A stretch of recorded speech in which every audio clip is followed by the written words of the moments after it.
Hello everyone, welcome to Frightening Tales. I know many of you enjoy listening to these videos as you fall asleep, so before you drift off I'd love for you to leave a comment letting me know where in the world you're tuning in from, and if you're enjoying the story don't forget to like and subscribe. Alright, now let's get comfortable, relax and dive into tonight's case. Story 1.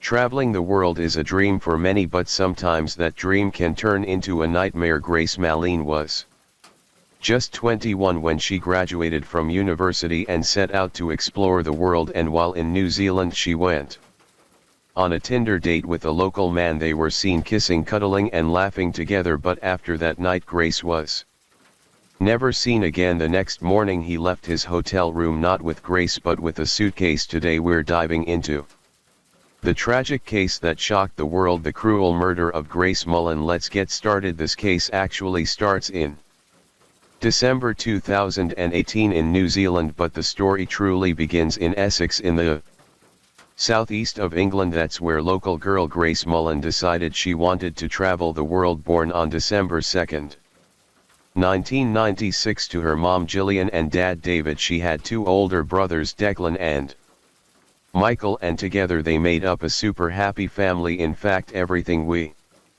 know about Grace's childhood and upbringing is full of positivity. Grace was creative and outgoing, with a special talent for art. She loved painting and drawing, and she even ran an Instagram account called Art by Mullen where she shared her work. Tragically, the last photo she posted, there was a painting of a skull with the caption, "Two can keep a secret if one of them is dead."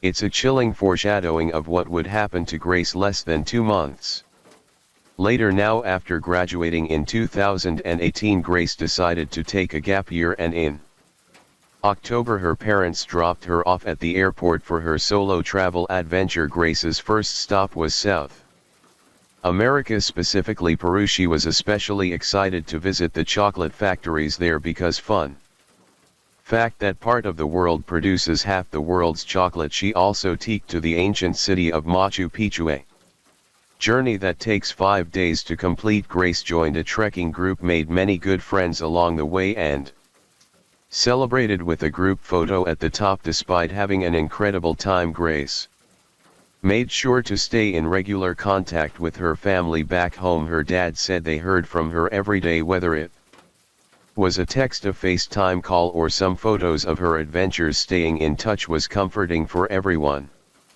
because as much as Grace was enjoying herself, her family was worried, as exhilarating as solo travel can be, especially for a young woman in a foreign country, it's also risky. Solo female travelers can be more vulnerable to criminals, and Grace was aware of these dangers, but with her trekking group by her side she felt safe and enjoyed her time in Peru. After Peru, the second leg of Grace's journey took her to New Zealand. She landed in Auckland on November 20th and set out to explore the entire country, starting with the North Island. She spent time island hopping, likely enjoying the stunning white sand beaches and clear blue waters. After 10 days of soaking in these picturesque scenes, Grace returned to the bustling city of Auckland on November 30th. She checked into Base Backpackers Hostel, a popular spot for travelers like her with locations across Australia and New Zealand. Grace planned to stay in the city for a while, enjoying the urban experience. After days of island hopping, to make the most of her time, Grace decided to meet some locals, hoping to get insider tips on the best spots in town, and what better way to meet someone then through a little holiday romance. Grace turned to Tinder, the dating app, eager to connect with someone and maybe even celebrate her upcoming 22nd birthday on December 2nd with a special someone. She matched with a man on November 30th and made plans to meet up with him the very next day, her birthday eve. It was a quick turnaround, but time was limited and Grace wanted to make the most of it, but little did she know not everyone on dating apps has good intentions. Grace was about to learn this lesson the hard way. The date took place on December 1st, and the next day her birthday arrived, but instead of the usual flurry of updates and photos from Grace, there was nothing, no responses to The birthday messages flooding in, no FaceTime calls to her family, just silence. Grace's family, who were used to hearing from her daily, started to worry. At first they might have chalked it up to time zone differences. After all, New Zealand is 13 hours ahead of the UK, but as time passed their concern grew. Given all the information earlier, Grace was not one to ignore her loved ones, especially on her birthday. By December 3rd, Grace's family was in a full-blown panic when they woke up that morning. She still hadn't responded to her birthday messages. By then it was clear that she wasn't just too busy, something was seriously wrong. Her family, growing more desperate, tried every way possible to contact her but received no response. Finally, on December 4th, they filed a missing persons report with the Auckland authorities. Grace's case immediately became a top priority for the police. She was a young woman traveling alone in a foreign country, and now she was missing. The possibilities were terrifying. Had she gotten lost? Was she injured? Or worse, had something awful happened to her? With fears mounting, her picture and the details of her disappearance quickly spread across every news outlet, newspaper and social media platform. The story captured worldwide attention as the investigation progressed. Grace's father, David Malone, flew to New Zealand, arriving on December 7. The journey from Britain to Auckland took over 24 hours, but he wasted no time joining the police to make a public appeal for Grace's safe return. He pleaded with the public to think back to the night of December 1st. Maybe someone saw something that could help bring his daughter back. Grace has been missing for 7 days. We last had contact with her on Saturday, December 1st, and as a family, we've been extremely concerned for her welfare. Grace is a lovely, outgoing, fun-loving, family-oriented daughter. Grace has never been out of contact for this amount of time. She's usually in daily contact with either her mother, myself, her two brothers, members of the family on social media. I don't know if you know, but Grace is on a year-long worldwide overseas experience. Grace started this travel journey in Peru in South America, and at the end of this was really looking forward to the second leg in New Zealand. She arrived here on the 20th of November and has been bombarding us with numerous photographs and messages of her adventures. We're all extremely upset, and it's very difficult at this time to fully describe the range of emotions we are going through. While we are very grateful for the media coverage both here and back home, we are finding this situation quite upsetting, and we sincerely hope that the media continue to respect our privacy. Finally, I would like to take this opportunity to appeal to anybody who has seen, spoken to, or come into contact with Grace over the last few days, and to come forward with any detail, no matter how small, and contact the investigation team. Once again, I thank you all for coming. New Zealand, known for its low crime rate and ranking as the 4th safest country in the world in 2023, was in shock. The idea that a young woman could simply vanish in the middle of a city was almost unthinkable. But despite this, Auckland's extensive CCTV network became a crucial tool in the investigation. The first place the police checked was base Backpackers, where Grace had been staying. The cameras captured her leaving the hostel on the evening of December 1st for her date, but they never saw her return. The search for other CCTV footage to trace the rest of her night began immediately. Meanwhile, other officers scoured Grace's social media profiles for clues, and they stumbled upon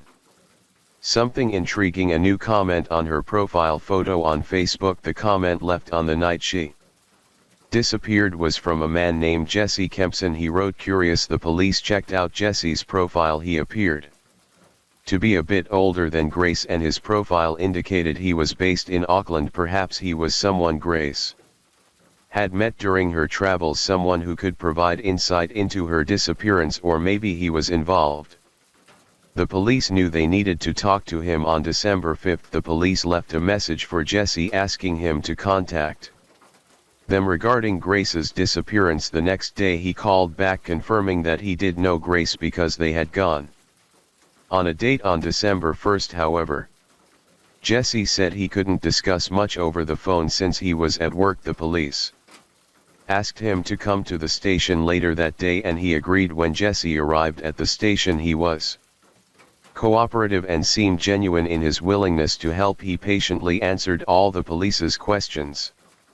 Starting from the very beginning of his interaction with Grace, at first the police weren't particularly suspicious of him, as he appeared to be just another witness who might have some useful information. But despite his calm demeanor during police questioning, the truth about him began to unravel. He had matched with Grace on Tinder, where they quickly connected. Jesse made the first move, and their conversation led to a date on December 1st. They met at Sky City, a popular entertainment complex in Auckland, and enjoyed drinks and burgers at Andy's Burger Bar. Jesse claimed they had a great time, but after parting ways, Grace unmatched him on Tinder the next day, which confused and offended him. He told the police he stayed out drinking alone after their date, eventually returning to his hotel room, though he had no memory of how he got there due to his intoxication. Despite his blackout, he confidently answered all the police's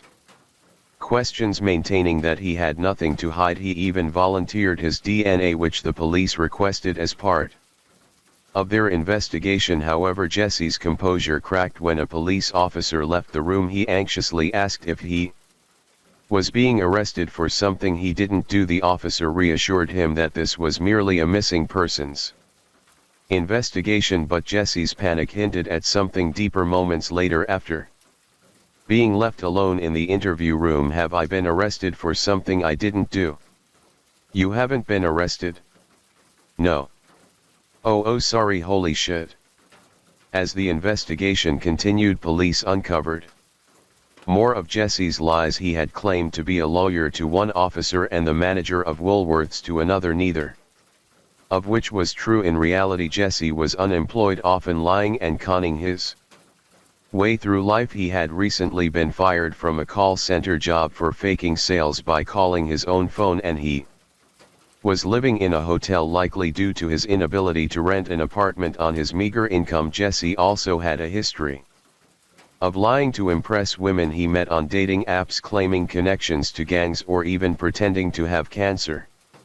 Many women had ghosted him after realizing his lies, but Grace, unaware of his past, had agreed to meet him. The turning point in the investigation came when the police presented Jesse with CCTV footage from the morning after his date with Grace. The footage showed Jesse leaving his apartment at 8:14 a.m., contradicting his claim that he woke up around 9 or 10:00 a.m. hungover. Even more suspicious when Jesse returned to his apartment shortly after, he was carrying a suitcase, a detail that set off alarm bells for the investigators.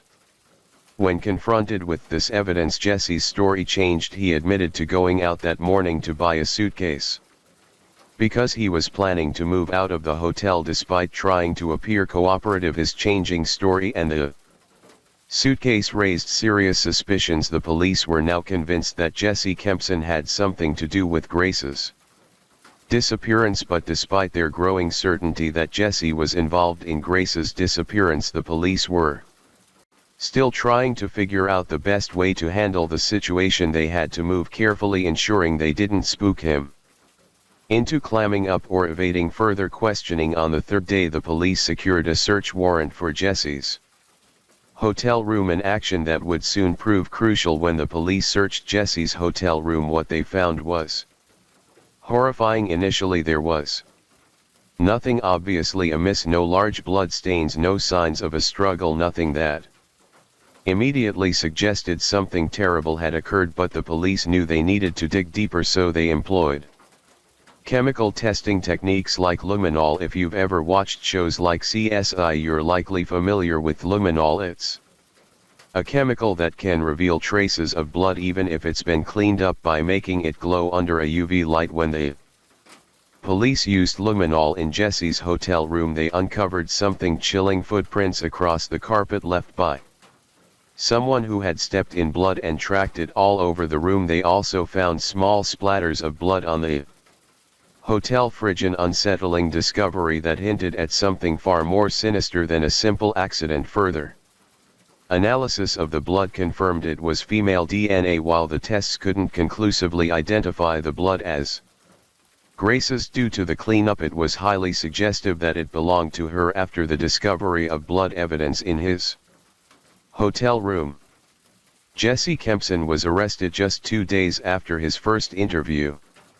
Now on suspicion of Grace Mullane's murder, in his second interview Jesse finally admitted that Grace had come back to his hotel room after their date and that something had gone terribly wrong. Now that he was coming clean, or at least appearing to, he started his story from the beginning, contradicting everything he had previously told the police. He recounted how they had a few drinks at Andy's Burger Bar, then moved on to a Mexican restaurant for more drinks and later to another bar, possibly a blues bar, where they continued drinking. CCTV footage confirmed they were all over each other during this time, looking very much like a couple having a great time. Grace appeared to be happy, leaning into Jesse, smiling and enjoying his company. She felt safe with him, as evident by how close they were throughout the night. At one point during the date, Grace texted a friend expressing how well she clicked with Jesse and how excited she was. Tragically, this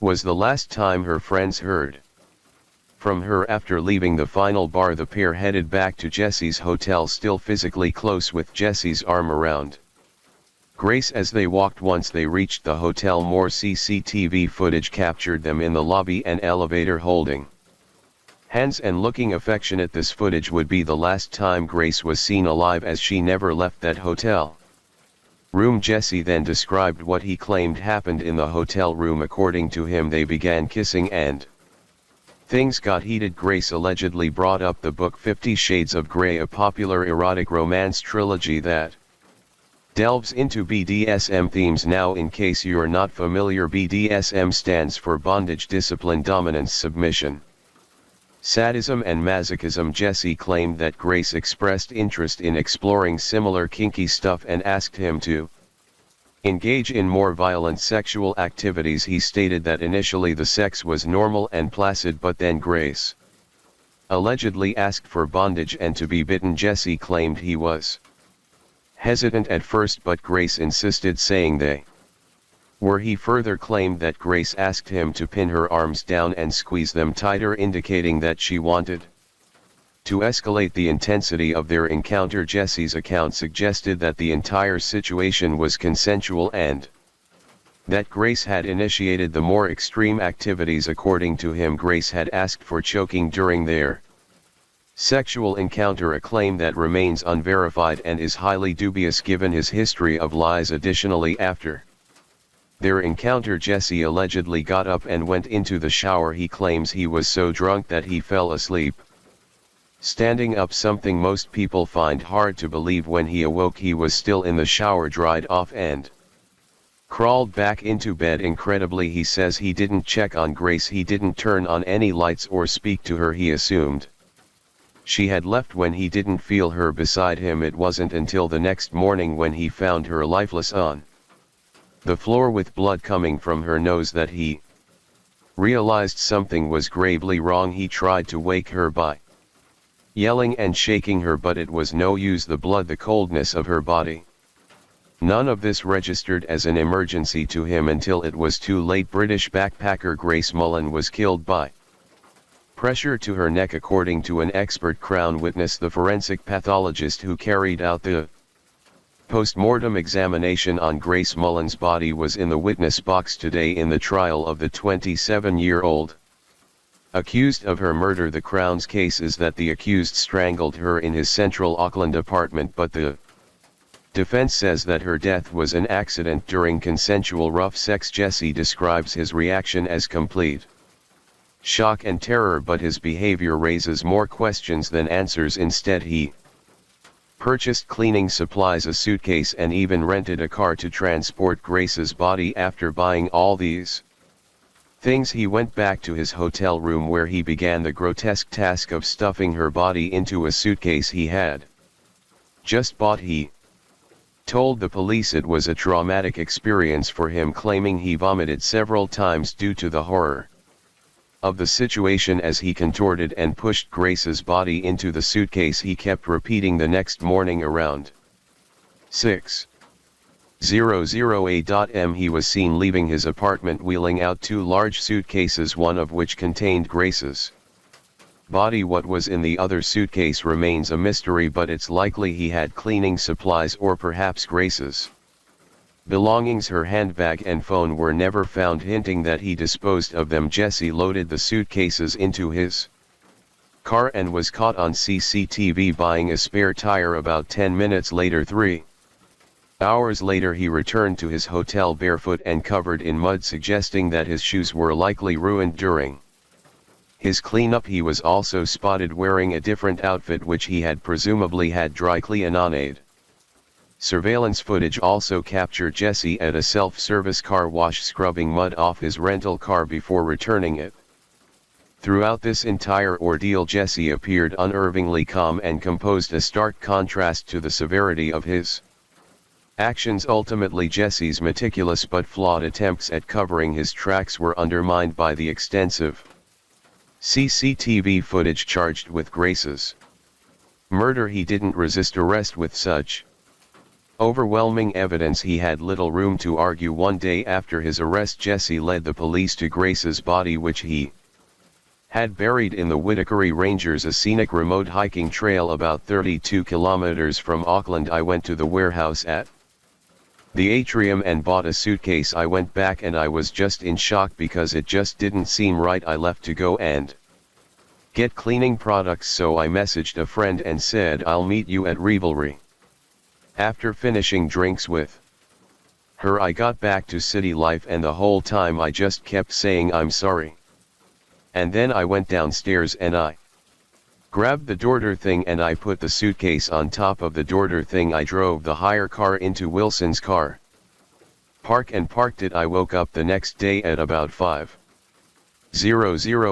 a.m. and drove the car out to Kumu. At first I picked up a shovel from IDM at Kumu. I ended up driving towards the Whitaker. As I went into the bush, I dug a hole. I went and got the suitcase and I covered the hole, and then I drove. Where is her possessions? I threw them in the rubbish.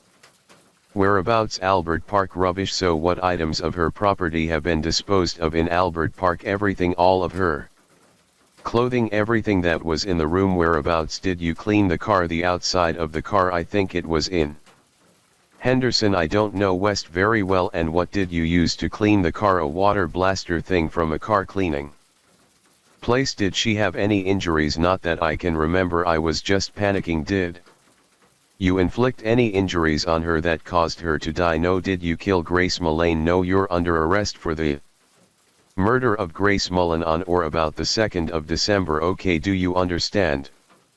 Yep. Did you intend to cause her death? No. Are you ready to take us to where she is?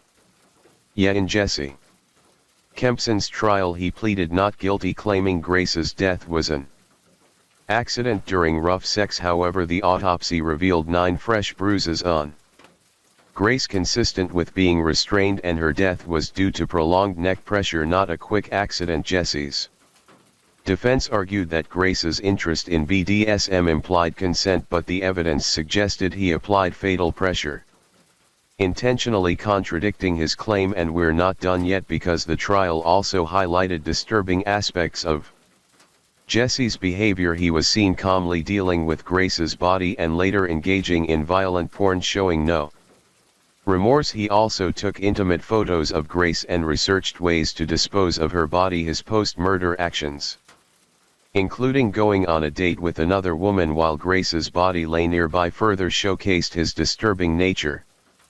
Finally, Jesse was convicted of murder and sentenced to life in prison with a minimum of 17 years. The trial exposed his history of violence, including previous assaults, and this case led to a change in the law in England and Wales, making rough sex an invalid defense for violent crimes. In Grace's memory, the charity Love Grace was established, providing essential items to women in need. And in memory of Grace, let's make sure no one else suffers like she did. If you love to travel, whether you're a woman or a man, be careful and don't trust everyone you meet. Sometimes people who seem nice can actually be very Dangerous Story 2, a picture-perfect family. The Hart children, Marcus, Hannah, Devontae, Abigail, Jeremiah and Sierra, were all found dead along with their parents, Jennifer and Sarah, after their car plunged off a cliff. But long before it came to this, the children had made desperate pleas for help, cries that went unheard until it was too late. It was a very confusing scene because there were no skid marks, there were no brake marks. On March 26, 2018, an SUV was spotted in the Pacific Ocean 100 feet below a cliff in Northern California. Investigators soon found the bodies of Jennifer and Sarah Hart and 3 of their adopted children, but their other 3 kids were still missing, including 15-year-old Devontae. Jennifer and Sarah Hart were born just months apart in 1979 and both come from South Dakota. Jennifer had 2 siblings while Sarah had 3, and they both grew up as the oldest in their family. Sarah was the quiet one, the responsible rule follower who didn't make much noise. Not much is known about her early life, but she was often described as reserved and thoughtful. Jennifer, on the other hand, was the total opposite. She was full of life, always the center of attention and never afraid to speak her mind. She was confident, funny, and sometimes even a bit abrasive. Jennifer's parents divorced when she was young and she mostly lived with her mom. But at 14, after a big argument, she moved in with her dad. That didn't last long, though. She was a bit of a rebel and started pushing boundaries. Her dad couldn't handle it, and soon enough she was sent back to live with her mom. That was just the way Jennifer's life was, full of energy and not afraid to challenge the rules. Fast forward to 2002. Sarah and Jennifer started dating in college while attending Northern State University. Both wanted to be educators.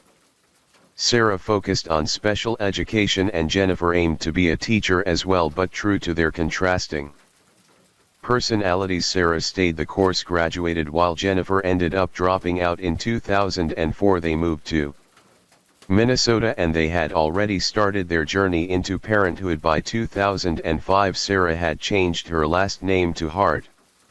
They both found work in retail, but they were still hiding their relationship from those around them. To family and friends they were just best friends and roommates. They took in their first foster child, a 15-year-old girl named Lily, who is now in her 20s, has shared her story about what happened back in 2004. Friends of Jennifer and Sarah came forward later saying that Jennifer claimed the 15-year-old Lee was eating out of the trash one day when they were taking Lee to her therapy appointment. The Hart women drove up, got her out of the car and watched as she went into the building. Then they simply drove away and never came back. Lee later said that she had no idea this was happening until her therapist told her she wouldn't be returning to Jennifer and Sarah's home. Instead, she was going to a new foster home. When she arrived at her new foster parents' house, all her stuff was already there, which made it clear that Jennifer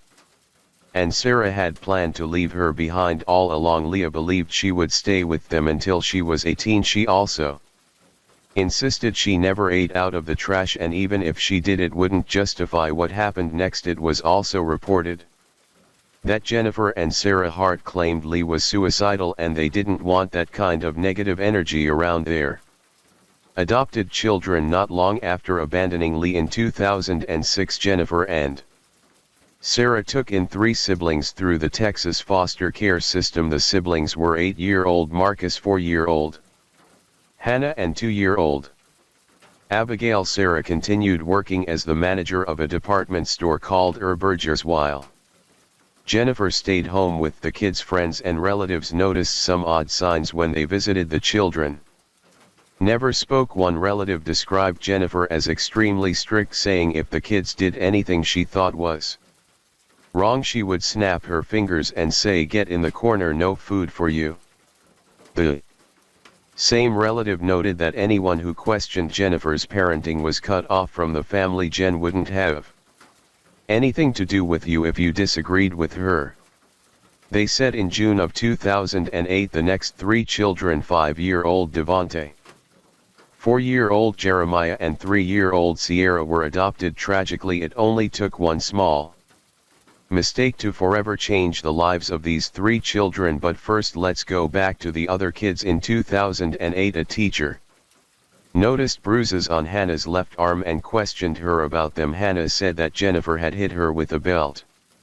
Within months of this incident all the children were withdrawn from school for the rest of the year. No charges were ever filed regarding the abuse. In 2009 Sarah, Jennifer and all the children traveled to Connecticut where the couple officially married in March that same year. The Heart sent an email to family members announcing their plans to expand their family even further. Sarah was attempting to get pregnant, and in the email Jennifer wrote, "After 10 years of talking about this, we have decided on a donor. This month will be the first time she will have done the actual procedure. It's kind of nerve-wracking." But in July Jennifer sent another email claiming that the baby didn't make it. This raises the question, how could a young couple manage to raise 6 kids and pay for in vitro fertilization on a single salary? It turns out they were receiving between $400 and $500 per month per adopted child, plus Social Security benefits for 2 of the boys. This financial support made up a large portion of their income, which led some to believe it was the motivation behind their adoptions. In 2010 Abigail confided in a teacher that she claimed that Sarah and Jennifer had punished her after finding a penny on her which they believed she had stolen. As punishment they reportedly held her head under cold water while hitting her. When the police interviewed the other children they all described similar patterns of punishment: spankings, being grounded, and having their food taken away. At this point in time Sarah was the one working outside the home, while Jennifer, who was known for being cheerful but often described as harsh, stayed home with the kids. Jennifer handled the day-to-day tasks including cleaning the house, taking care of the children, and getting them on and off the bus if they went to school. Many believed that Jennifer was the dominant force in the household, which led people to think that she had Sarah take the fall for incidents involving the children, including one where Abigail claimed that Jen was responsible. Sarah eventually pleaded guilty to assault and was given probation in 2011. Another incident occurred when Hannah told the school nurse that she hadn't eaten all day, which Sarah denied. Not long after this, all the children were withdrawn from public school again and began homeschooling. In 2011 Hannah told the school nurse that she hadn't eaten. This reportedly made Jennifer very angry, who allegedly responded by shoving a banana and peanuts into Hannah's mouth in a fit of anger. When confronted by the police or others about the children's lack of food, Sarah dismissed the concerns, saying, "Oh, they're just playing the food card. Again, they're always playing the food card."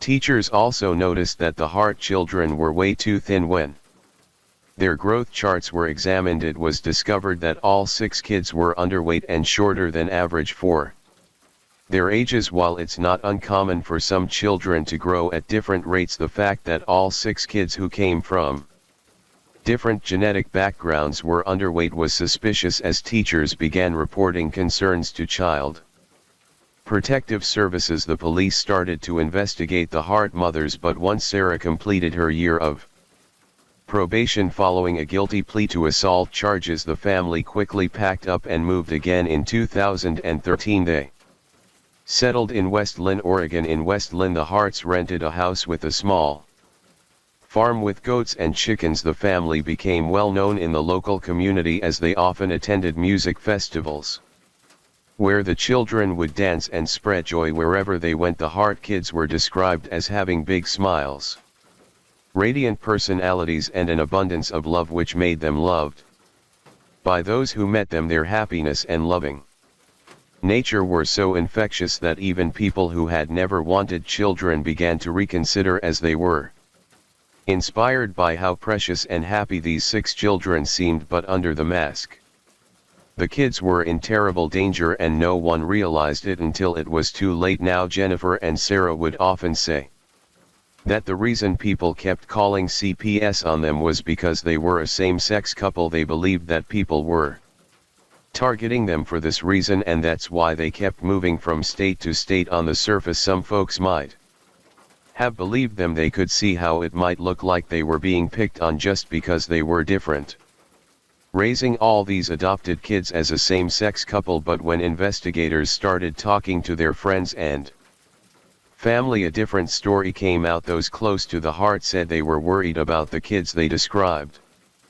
the environment in that home as bad. Even controlling the kids had to raise their hands before they could speak, and they were barely fed. There was this one time when Jennifer ordered a pizza and each of the 6 kids got just a tiny slice. But when Jennifer found out that the kids had eaten the rest of the pizza overnight, she flipped out. She punished them by not giving them breakfast and made them stay in bed for 5 hours, all because they had eaten more than what she had given them. Friends and family also noticed other strange, strict behaviors, like how the kids always had to walk in single file, and how harsh Jennifer could be when anyone questioned her, saying things like, "Why are the kids being treated so harshly?" Or, "Why do they have to raise their hands to speak?"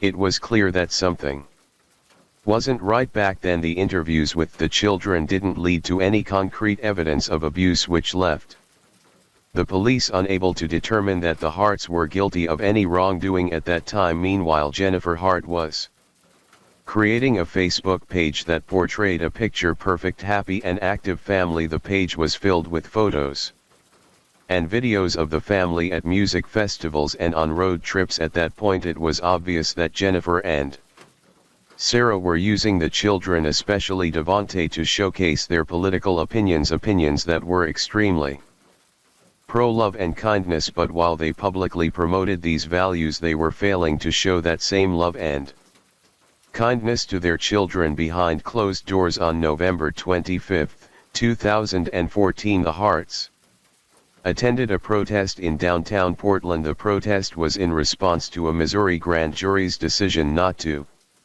indict the police officer who had shot and killed Michael Brown in Ferguson just a few months earlier. During the protest, Devontae was holding a sign that read "Free Hugs" when an officer approached him and asked if he could have one. A freelance photographer captured the moment, and the resulting photo quickly went viral. As the photo quickly went viral, the family began receiving a lot of media interest, with television shows asking for interviews with Devontae. But Jennifer refused these opportunities and claimed that she was protecting Devontae's privacy. Jennifer later said that the family had received death threats, which led them to move out of the area, but the police never found any evidence to support these claims. It's more likely that the increasing public attention was unwelcome, as the Harts preferred to keep their family life hidden away from the public. In 2017, the family moved to Woodland, Washington, which was about 30 miles north of Portland, Oregon. But this move was different. They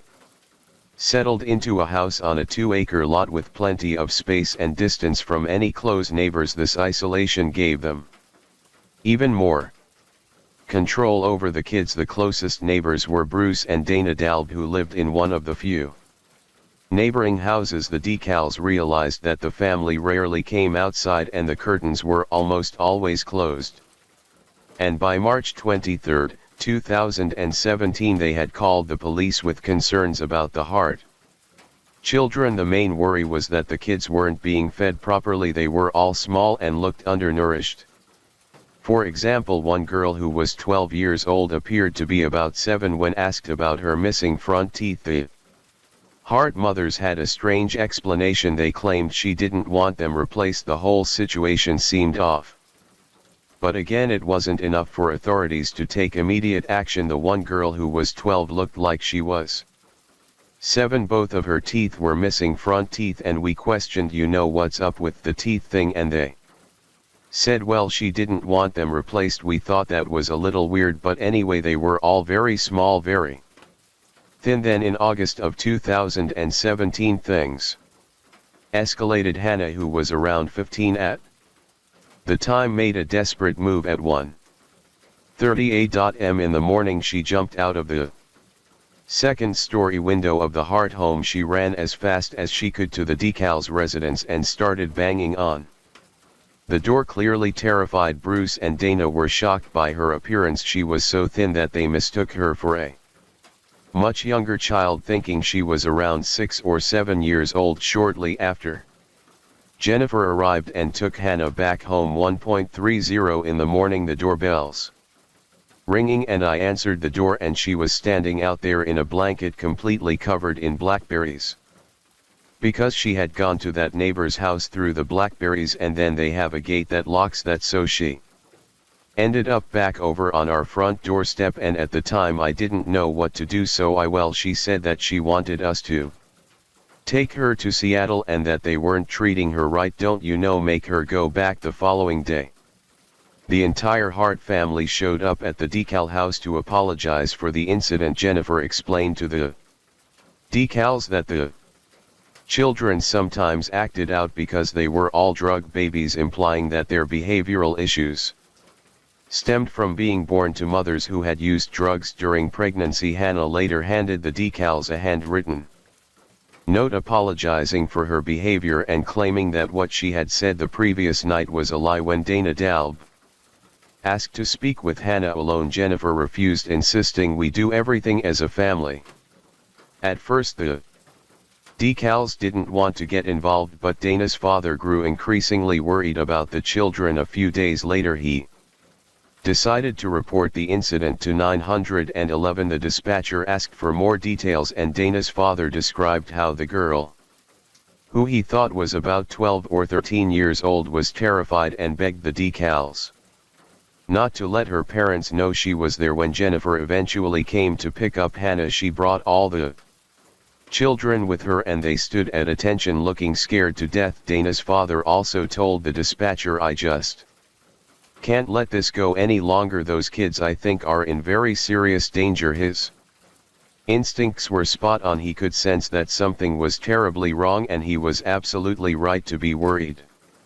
He even mentioned to the dispatcher that the children might have been kidnapped. The police, however, claimed there was nothing they could do. A few months later, Devontae started coming over to the Decals house asking for food. Bruce would quietly give him something to eat, and Devontae would beg him not to tell his mothers. Eventually Devontae returned with a wish list of items, things like peanut butter, fruits, bagels, and cured meats. He asked Bruce to leave the food in a box by a section of the fence so Jennifer and Sarah wouldn't see it. One of the children came over and started asking for food, and it went on for a period of time until we kind of determined that he was probably reaching out, and we determined that we should call the Child Protective Services, and that's what we did. On Friday he said he was asking for a lot of food. Yeah, a lot of food, a few tortillas and a case of food, multiple cured meats and non-perishable food items. Right, he was asking that we not tell his mom to hide it and put it by the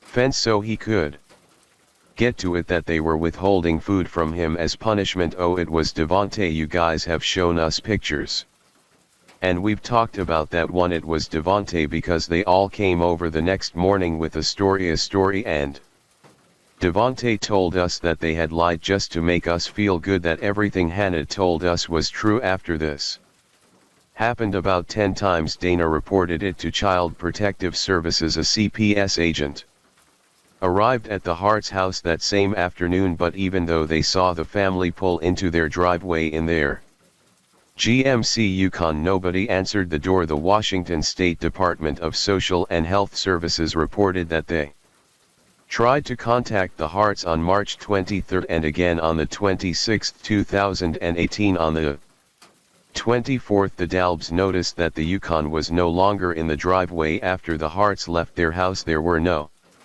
more social media updates from Jennifer, who was usually very active online. As they traveled down the Oregon coast into California, Sarah texted her work on the morning of Saturday the 24th claiming to be sick, but she didn't show up for work on the 25th or the 26th. One of Sarah's co-workers, concerned that she hadn't shown up for work in 3 days, called for a welfare check on the 26th of March. The co-worker explained to the dispatcher that Sarah had texted around 3:00 in the morning on Saturday saying she was sick, but no one had been able to reach her or her wife Jen since then. The co-worker added that Sarah's phone seemed to be dead and that she'd even checked the hospital, but there was no record of her there. The dispatcher asked for more details, but the co-worker could only say that they were worried because it was unusual for Sarah to go off the radar like this. She also mentioned that Sarah and Jennifer lived with their 6 children. That same afternoon, a German tourist reported seeing a GMC Yukon lying on its roof at the bottom of a 100-foot cliff. When the police arrived at the scene, they found the bodies of Jennifer and Sarah Hart inside the vehicle. The bodies of Marcus, Abigail and Jeremiah were discovered a few hundred yards from the wreckage, all of them dead 2 weeks later. Sarah's body was found washed up on a beach north of the cliff and a foot still inside a shoe washed ashore. Shortly after, a DNA test confirmed that it belonged to Hannah. Devante's body was never recovered. After analyzing the vehicle's data, the police found that the Yukon had gone from idling to speeding towards the cliff at 20 miles per hour. The analysis strongly suggested that this was an intentional act. It was determined that Jennifer Hart had pulled the GMC Yukon over about 70 feet away from the cliff's edge before flooring the gas pedal, speeding up to 20 miles per hour and driving off the cliff. The car's onboard screen showed that Jennifer hadn't touched the brakes at any point during the fatal plunge. Toxicology reports revealed that Jennifer had a blood alcohol level above the legal limit, and both Sarah and 2 of the children had high levels of antihistamines in their systems. None of the passengers were wearing seat belts. After examination, the police found a series of disturbing Google searches in Sarah Hart's phone, which included questions about Benadryl, suicide, no-kill shelters and methods of dying. Among the searches were phrases like, can 500 milligrams of Benadryl kill a 120-pound woman? Is death by drowning relatively painless? And how long does it take to die from hypothermia while drowning in a car? When the police in Washington state searched the Hart residence, they found nothing immediately suspicious, but they did notice that this was not a typical family house. The room shared by all 6 kids had no personal items, and the entire house had only a few board games and library books. One officer noted that he did not get the indication that children lived in the house. Animal control later picked up the animals left on the property, but the fate of the family's dogs remains unknown. This likely explains why Sarah had searched for no-kill shelters before the murder suicide. The motivations behind the Hart family's devastating decision remain a mystery. Story 3. Sometimes those closest to us are the ones we know the least. What began as a fairy tale romance suddenly ended as a cold-blooded murder that shook an entire nation. Just 3 weeks after her dream wedding, a beautiful bride lost her life in the most tragic way possible, but there was more to her murder than meets the eye. In today's case, we'll be looking at a double life and deceit that ran so deep it led to a gut-wrenching betrayal nobody could have seen coming. Let's get started. Annie Mina Hindadia was a bright, outgoing and beautiful 28-year-old woman. She was born in Sweden to parents Vinod and Nilam, who were of Ugandan Indian descent. While in their early 20s, the couple fled Uganda as South Asians were being expelled from the country by the notorious dictator Idi Amin in the 70s.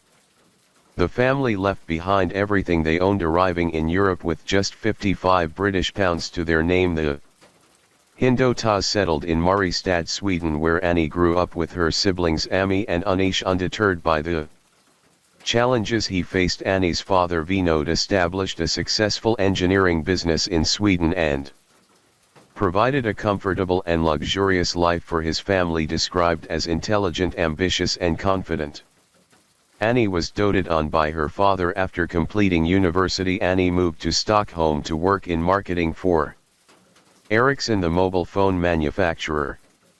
As she entered her mid-20s, Annie began to consider marriage and starting a family. Inspired by her love for her sister's children during her frequent trips to London for shopping and socializing, Annie was introduced to Shin, a 30-year-old businessman from Bristol. Shreen Dewani, as he was known, had already achieved millionaire status through his family's nursing home business. The introduction was arranged by Annie's aunt, who believed they would be a good match. Everyone approved of his clean-cut good looks, his wealth and his pedigree. At first Annie was not immediately interested in Dewani, but she warmed to him after their second date. Dewani had previously been engaged to Rani Kanagra, the daughter of the multi-millionaire founder of the Indian budget airline SpiceJet, but Dewani called the wedding off due to family disagreements. This did not raise any alarms for the Hindoke, as Benod asked his future son-in-law, "I don't want to know about your background, I just want to know, do you love my Annie? I am happy with that. All I want is for you to be happy." To this Dewani responded with an enthusiastic yes. All of this felt like the start of a very happy story to everyone involved. Opinions about Dewani varied. Some found him arrogant and a bit of a show-off, while others described him as kind and generous. Annie appreciated his sense of humor and the feeling of protection he provided. As their long-distance relationship progressed, the couple faced challenges. Both strong-willed individuals, they often argued, likely because of the long distance between them. At one point Annie ended the relationship, but they eventually reconciled. Annie even left her job in Stockholm and moved to an apartment in Luton, as she was eager to have a closer relationship with her future husband. When Annie's parents met Dewani's family, the Node felt somewhat intimidated by their wealth but found them welcoming and warm. Annie informed her father that Dewani believed in abstaining from premarital sex, which Vinod saw as a sign of dedication to both his religion and Annie as his future wife. With both families approving of the match, Annie and Dewani began planning their wedding. Shortly thereafter, Dewani took Annie to an airfield outside Bristol, where a private plane was waiting to fly them to Paris. That night at the restaurant in the Hotel Ritz, a waiter presented her with a silver platter. On it was a $40,000 diamond engagement ring balanced on a red rose. It was everything any girl would have dreamed of. Benod had hoped his children would think of themselves as Indian even as they lived their lives far from the subcontinent. He was thrilled that Annie had decided to be married in Mumbai, that she had decided, as Vinod would later put it, that her heart was in India. In October 2010, a grand wedding celebration took place just outside Mumbai, finally uniting Dewani and Annie in marriage. The event, spanning 3 days, was an opulent affair that Annie had planned over 3 months in India. Despite the wealth gap between the two families, Vinod had been saving for his children's weddings since they were born. This allowed him to contribute significantly to the extravagant celebration. Annie wore an emerald green bridal sari suit in gold brocade. Gold and silver bangles adorned her wrists and a gold and jade necklace hung around her neck. However, beneath the surface of this perfect-looking wedding, some of Annie's close friends had their reservations against her groom. One friend noted that Annie appeared unusually distant during the event, while another described the wedding as a weird experience that seemed out of character for the they knew. 3 weeks after their lavish wedding, the couple went on a 10-day trip to South Africa. The destination had been kept a surprise from Annie, who didn't know about it until the last minute. Dewani took charge of all the planning, a fact that is chilling in hindsight. After a series of flights, the newlyweds arrived at Cape Town International Airport on Friday, November 12, opting for a local shuttle service instead of the hotel's dedicated car service. They met Zola Tongo, who drove them to the luxurious $500 a night Cape Grace Hotel. Dewani arranged for Tongo to act as their unofficial tour guide during their stay. The following evening, after spending time at the hotel bar, the couple was picked up by Tongo around 7:30 p.m. Their initial dinner plans changed and they ended up at the Surfside restaurant in Strand. After a brief stay, Tongo collected them at approximately 10:30 p.m. The plan, Dewani would later tell a reporter, had been to retire to the waterfront district for a drink, but Annie grew up in Sweden and she felt as if the area around this Hotel was just like at home, so clean and safe, a bit sterile, Dwani said. According to him, she wanted to see the real Africa. Cape Town's outlying slums were an unusual place to travel for a pair of wealthy tourists, to say the least, but nevertheless Dwani claims that at Annie's insistence Tongo drove them into Guggul, a township known for its high crime rate. Between 2005 and 2010, Guggul had witnessed over 700 murders, averaging one every 2.5 days at 10:45 p.m. Their Volkswagen van was ambushed by two armed men at an intersection. The next thing they knew, a man had shoved Tongo into the passenger seat and taken the wheel. Another man with a gun piled into the back seat with Dwani and Annie. After taking their valuables, the men separated the couple. The couple begged the hijackers not to separate them, but they were so cold. Dwani later recalled in a newspaper interview, "They put a gun in my ear and pulled back the trigger. It really was the stuff of movies." Dwani held on to Annie. "Look, if you're not going to hurt her," he told the hijackers, "let us go." Instead, they forced Dwani out of the vehicle and sped off into the night, Annie alone with the gunman in the backseat. Dwani, distressed and disoriented, pleaded for help from nearby residents. The police soon arrived and, together with Tongo, who had also reported the carjacking, they returned to the Cape Grace Hotel. The hotel manager noted the unusual nature of their late-night drive into a dangerous area during their honeymoon. Vineyard Annie's father received news of the kidnapping and immediately booked a flight to Cape Town. He tried to stay calm, hoping to pay any ransom that was demanded, and set his daughter free. A few minutes later the phone rang again. This time it was Dwani calling from Cape Grace. "Dad," he said, his voice breaking, "I could not take care of your daughter." This was when Vineyard began to panic. The following morning, police responded to a report of an abandoned vehicle in Kyalaka, about 20 minutes from Gajilu. It had been on an asphalt strip bordering a weed-choked field all night. At 8:00 a.m. they discovered Annie Dwani's body in the back seat of the gray Volkswagen minivan. She had been shot once at close range in the neck and had succumbed to her injuries. The bullet from a 9mm pistol was lodged in the seat. Her blood had soaked through the upholstery and seeped out the door, pooling on the asphalt. The coroner confirmed that she had bled to death with additional bruising noted on her body. Vineyard Annie's father learned of his daughter's death while boarding a connecting flight in Amsterdam. Overwhelmed with grief, he met Dwani at the Cape Grace Hotel the following day.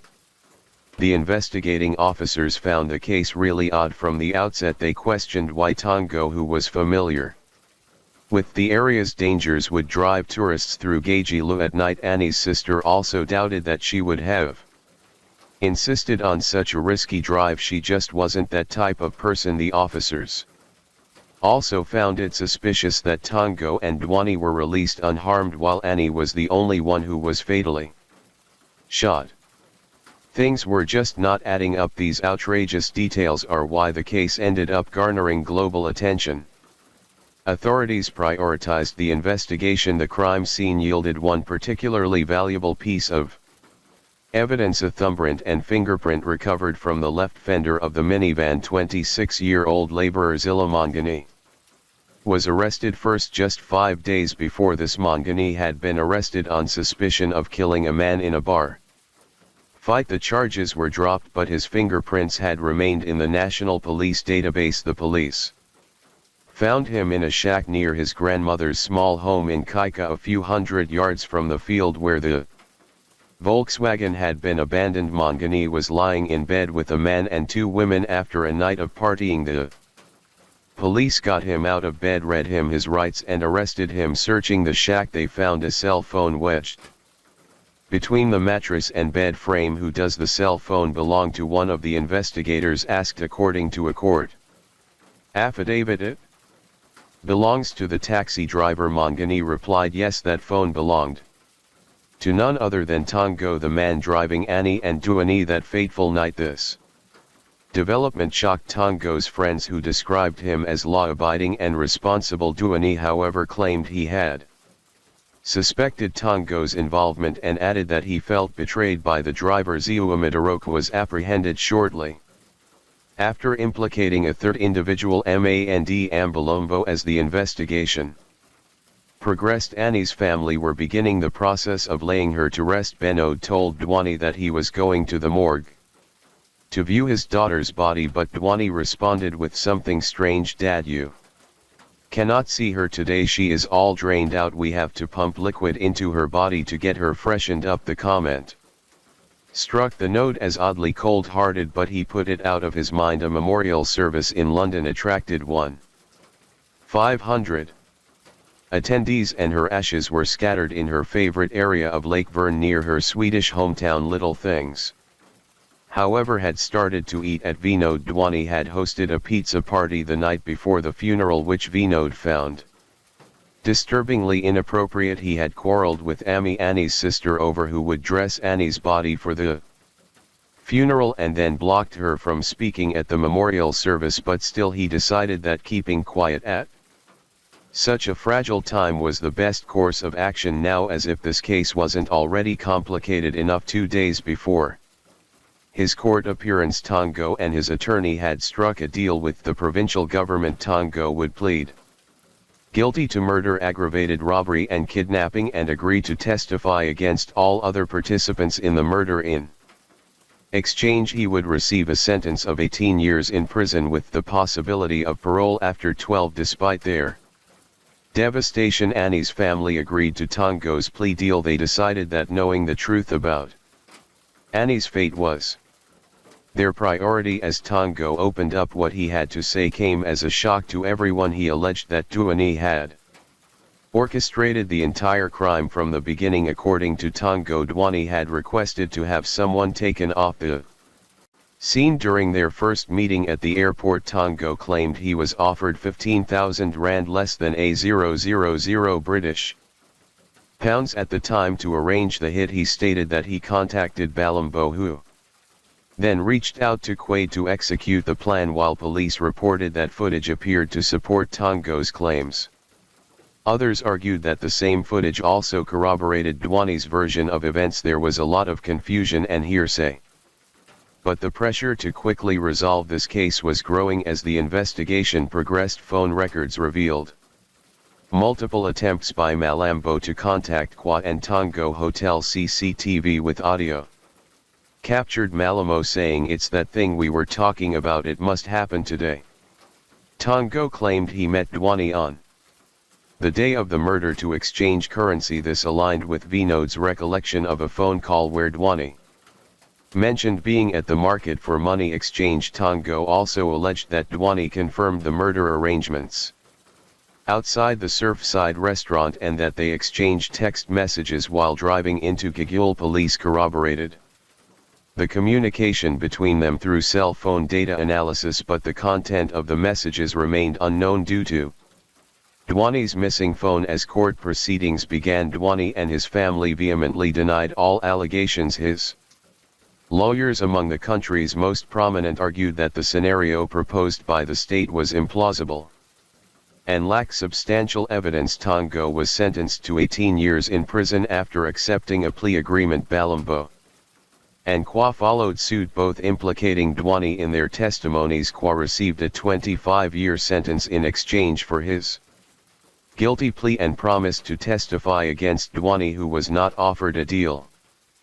Pleaded not guilty but was ultimately convicted and sentenced to life in prison. The judge emphasized the horrific nature of the crime, noting that it was motivated by greed rather than poverty. Annie's family found some solace in learning that she had not been abused during the ordeal. Lawyers for Kwa and Jeannie alleged police abuse and torture claims, which the authorities denied. Balombo, despite admitting involvement, received full immunity in exchange for testifying against Dwani, a decision that surprised many. Dwani was then arrested in Bristol on suspicion of conspiring to murder Annie, with South African authorities seeking his extradition. However, questions remained about the motive, as Dway appeared to have no financial gain from Annie's death, and there Relationship seemed stable. An interview in the Sun newspaper introduced a shocking potential motive in Annie's murder case. Anonymous sources alleged that Dwani was gay and had been paying a male prostitute, Leopold Leeser, known professionally as the German master for sex. He showed up at Scotland Yard after recognizing Dwani as a former client who had paid for 3 sessions a few months before his wedding. Leeser claimed Dwani had confided about wanting to end his relationship. Dwani and his family strongly denied these allegations, threatening to sue him and the Sun while maintaining that he was happily married. Police speculated that Annie might have discovered Dwani's secret during their honeymoon, which ended up in her murder. The idea that his double life would prompt him to murder his new wife might have been far-fetched, but it quickly gained traction with the Hindakas. Maybe Dwani, they supposed, panicking and desperate to preserve appearances, decided to kill Annie rather than face the humiliation of a divorce. The Dwani family hired PR agent Max Clifford to manage media attention, causing tensions with Annie's family over media communications. Max Clifford, once a respected PR agent, later faced his own legal troubles, being sentenced to prison for indecent assaults against young girls. He died in prison following a heart attack. Dwani was admitted to the Priory Hospital in Bristol, reportedly suffering from depression and post-traumatic stress disorder. He was later detained under the Mental Health Act, with representatives claiming he had lost significant weight and was too ill to stand trial. Annie's family in Sweden expressed their desire for Dwani to face trial in South Africa, believing he had questions to answer. They insisted he would receive a fair trial and urged him to end his fight against extradition. The Hindakas family traveled from Sweden to attend Dwani's extradition hearing at Woolwich Crown Court. The extradition hearing focused largely on the safety and conditions of South African prisons, debating whether Dwani would survive if sent there. The Hinda family expressed frustration with the proceedings, believing Dwani should willingly go to South Africa to prove his innocence. Due to Dwani's mental health issues, the extradition hearings were delayed but eventually began at Belmarsh Magistrates Court in London. Annie's family struggled to understand Dwani's reluctance to face trial in South Africa and share his side of the story. Theresa May, then Home Secretary and later Prime Minister of the United Kingdom, signed an order for Dwani's extradition to South Africa. The Hindakas family expressed satisfaction with this decision, but acknowledged the long road ahead in their quest for answers about Annie's death. Upon extradition, Dwani pleaded not guilty to all 5 charges against him.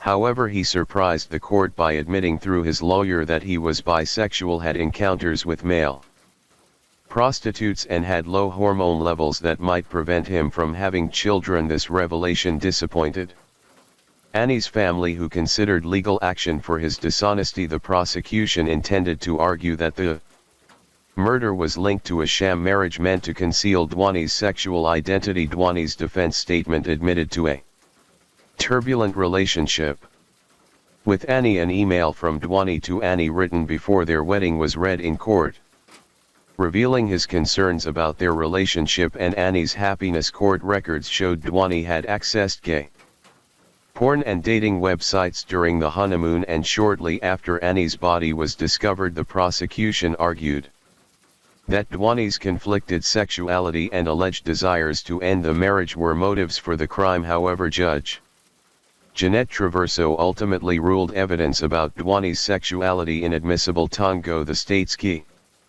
witness, provided crucial testimony about the alleged conspiracy. CCTV footage showed interactions between Tongo and Dwani that the prosecution claimed were suspicious, including a conversation in the lobby shortly after Annie's death and an exchange of a white envelope in a private area. Dwani's defense argued these were innocent interactions, with the envelope containing payment for Tongo's driving services. However, questions arose about why this exchange occurred privately away from Annie's father. Tongo underwent 7 days of Testimony including 5 days of cross-examination. He branded Dwani a liar, maintaining his allegations against the British businessman. Dwani consistently denied all charges against him. Tongo's testimony came under intense scrutiny during cross-examination by defense counsel François Banzil. As the trial progressed, Tongo's version of events began to show inconsistencies. He claimed at one point that the police must have added details to his statements without his knowledge. Tongo, Balambo and Quaid were all found to have committed perjury when their testimonies contradict each other, and their initial affidavit. Legal experts noted that while minor inconsistencies in witness testimonies are understandable, significant contradictions severely impact witness credibility. As the state's case weakened, the defense grew stronger. On the 23rd day of the trial, Dwani's lawyers requested the case be dismissed due to these flaws. Even before Dwani took the stand, Judge Jeanette Traverso ultimately ruled in favor of the defense. She criticized the prosecution's case, citing the numerous contradictions in key witness statements. Dwani was found not guilty, a decision that deeply disappointed Annie's family. Reactions to the verdict were mixed. Some supported Dwani's acquittal while others expressed skepticism. Dwani himself stated that the evidence of proven liars had led to a witch hunt against him and hindered the pursuit of truth. Annie's family, feeling let down by the justice system, sought to reopen the inquest into her death in the UK. However, coroner Andrew Walker declined, citing insufficient cause and the prohibition of reaching conclusions inconsistent with South African court findings. A formal complaint alleging bias was lodged against Judge Traverso, though she was later cleared of these claims. Nini, one of the convicted participants in the crime, died in prison from a brain tumor. Leopold Leeser, who had claimed a secret relationship with Dwani, took his own life in 2016 due to stress from the court case. As of 2018, Dwani was reported to be living in the UK with a partner. In 2021, Tongo was up for parole after serving half his sentence. Annie's father and uncle met with him in prison, finding his emotional response to Annie's photo unconvincing. Tongo's parole was withdrawn a day before his scheduled release. The case remains divisive, with various theories about what truly happened. Some believe it was a random carjacking gone wrong. Others suspect Tongo planned it as an extortion scheme. While some remain convinced of Dwani's involvement, Annie's family continues to seek closure and answers. The conflicting accounts from multiple parties mean that the truth of the events on that fateful night in 2010 may never be fully known, leaving Annie's loved ones in a state of unresolved grief. Annie's destiny was that her life lasted just 28 years. Vinod said, settling on the living room sofa, "Everybody has to die, but the way she went is not acceptable. It is not right. Nobody should go through what we are going through. But now I want to know what you think." Story 4. They say a child cannot choose their father, but a mother definitely can. In this case, that choice made all the difference. Jesse McFadden, a convicted rapist with a long history of sexual crimes, was given the chance to become a father figure to 3 teenagers. However, on the day he was supposed to appear in court, he didn't show up. Instead, the police discovered 7 bodies at his home. All were shot in the head and 2 of them had been sexually assaulted. The big question is, how could this tragedy have happened? You'll decide for yourself by the end of this video, and brace yourself, because this is a case you won't forget. To start with, this happened about a year ago in Henrietta, Oklahoma, and it all began with Holly McFadden. She was a stunning 35-year-old mother of 3 teenagers, and she had 2 daughters. Tiffany, guess who was just 13, and Riley Allen, 17. She also had a son, Michael Mayo, who was 15.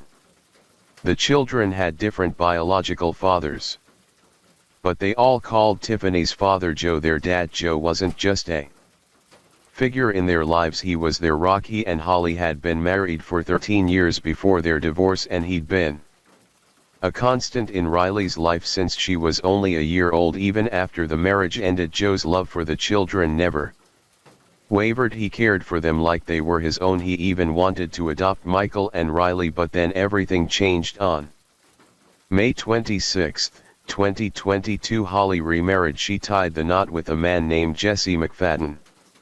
And this tragically is where their story took a dark and unexpected turn. From the outside their life looked like a fairy tale, a happy marriage and a blended family getting along perfectly, but no one was ready for the horrifying truth about Jesse that would come to light just a year after they married. At this point it's unclear whether Holly knew about his past before their marriage. What we do know is that her mother found out about Jesse's troubling history months before the tragedy. We'll dive into those details soon. As for Jesse McFadden, he was born in Kansas and dropped out of school after 9th grade. He was living in Mollister when he first ran into legal trouble for underage beer possession. In 2002 he admitted to stealing over $80,000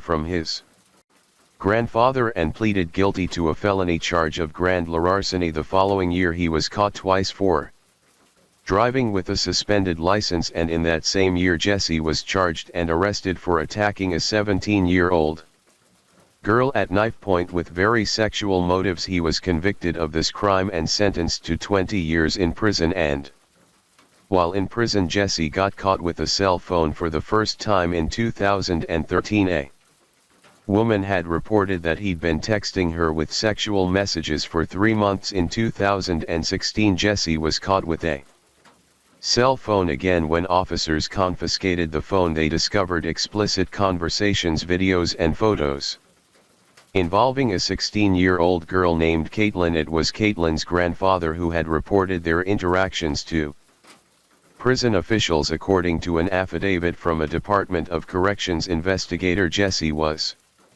accused of sending graphic content to Caitlin and engaging in manipulative behavior despite being required to serve 85% of his sentence. Jesse's time in prison was marked by outstanding evaluations for work and education, which initially made him eligible for early release. However, his contraband cell phone incident led to a temporary loss of this privilege before he was eventually released in October 2020. Now the question is, how did someone with such a messed up past get early release when they were caught doing the same things that put them in prison in the first place? It's baffling why he wasn't kept in jail until his trial, especially since getting caught with that cell phone should have stopped him from getting out early. Not stopping there, after his release Jesse was supposed to check in with the sheriff's office every 90 days, but he didn't stick to the rules.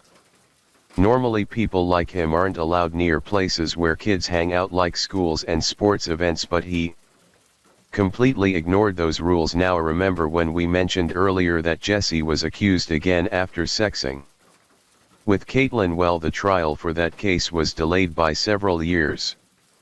It was because of this delay that Jesse got married and even had the opportunity to work and act as a stepfather to Holly's 3 children. It wasn't until May 1, 2023 that the trial would finally begin. Jesse planned to argue in court that he was only communicating with a 20-year-old friend of the 16-year-old girl, not the girl herself. Initially Joe and Holly had a strict rule: anyone around their kids had to pass a background check. Holly assured Joe that Jesse's check was clear before the trial on May 1. Now it's a mystery whether Holly didn't notice his shady behavior or simply chose to ignore it. What really happened is anyone's guess. Meanwhile, while they waited for the trial, a series of deadly events unfolded in the final weekend of April 2023. Ivy Webster and Brittany Brewer, along with a few other girls who chose not to join, were invited to spend time at Tiffany's house, where Jesse McFadden was also staying. The weekend was meant for fun and typical teenage activities. On Saturday around noon, Jesse McFadden picked up Brittany. The plan was to take the girls shopping at the mall and then to main event a popular family entertainment center in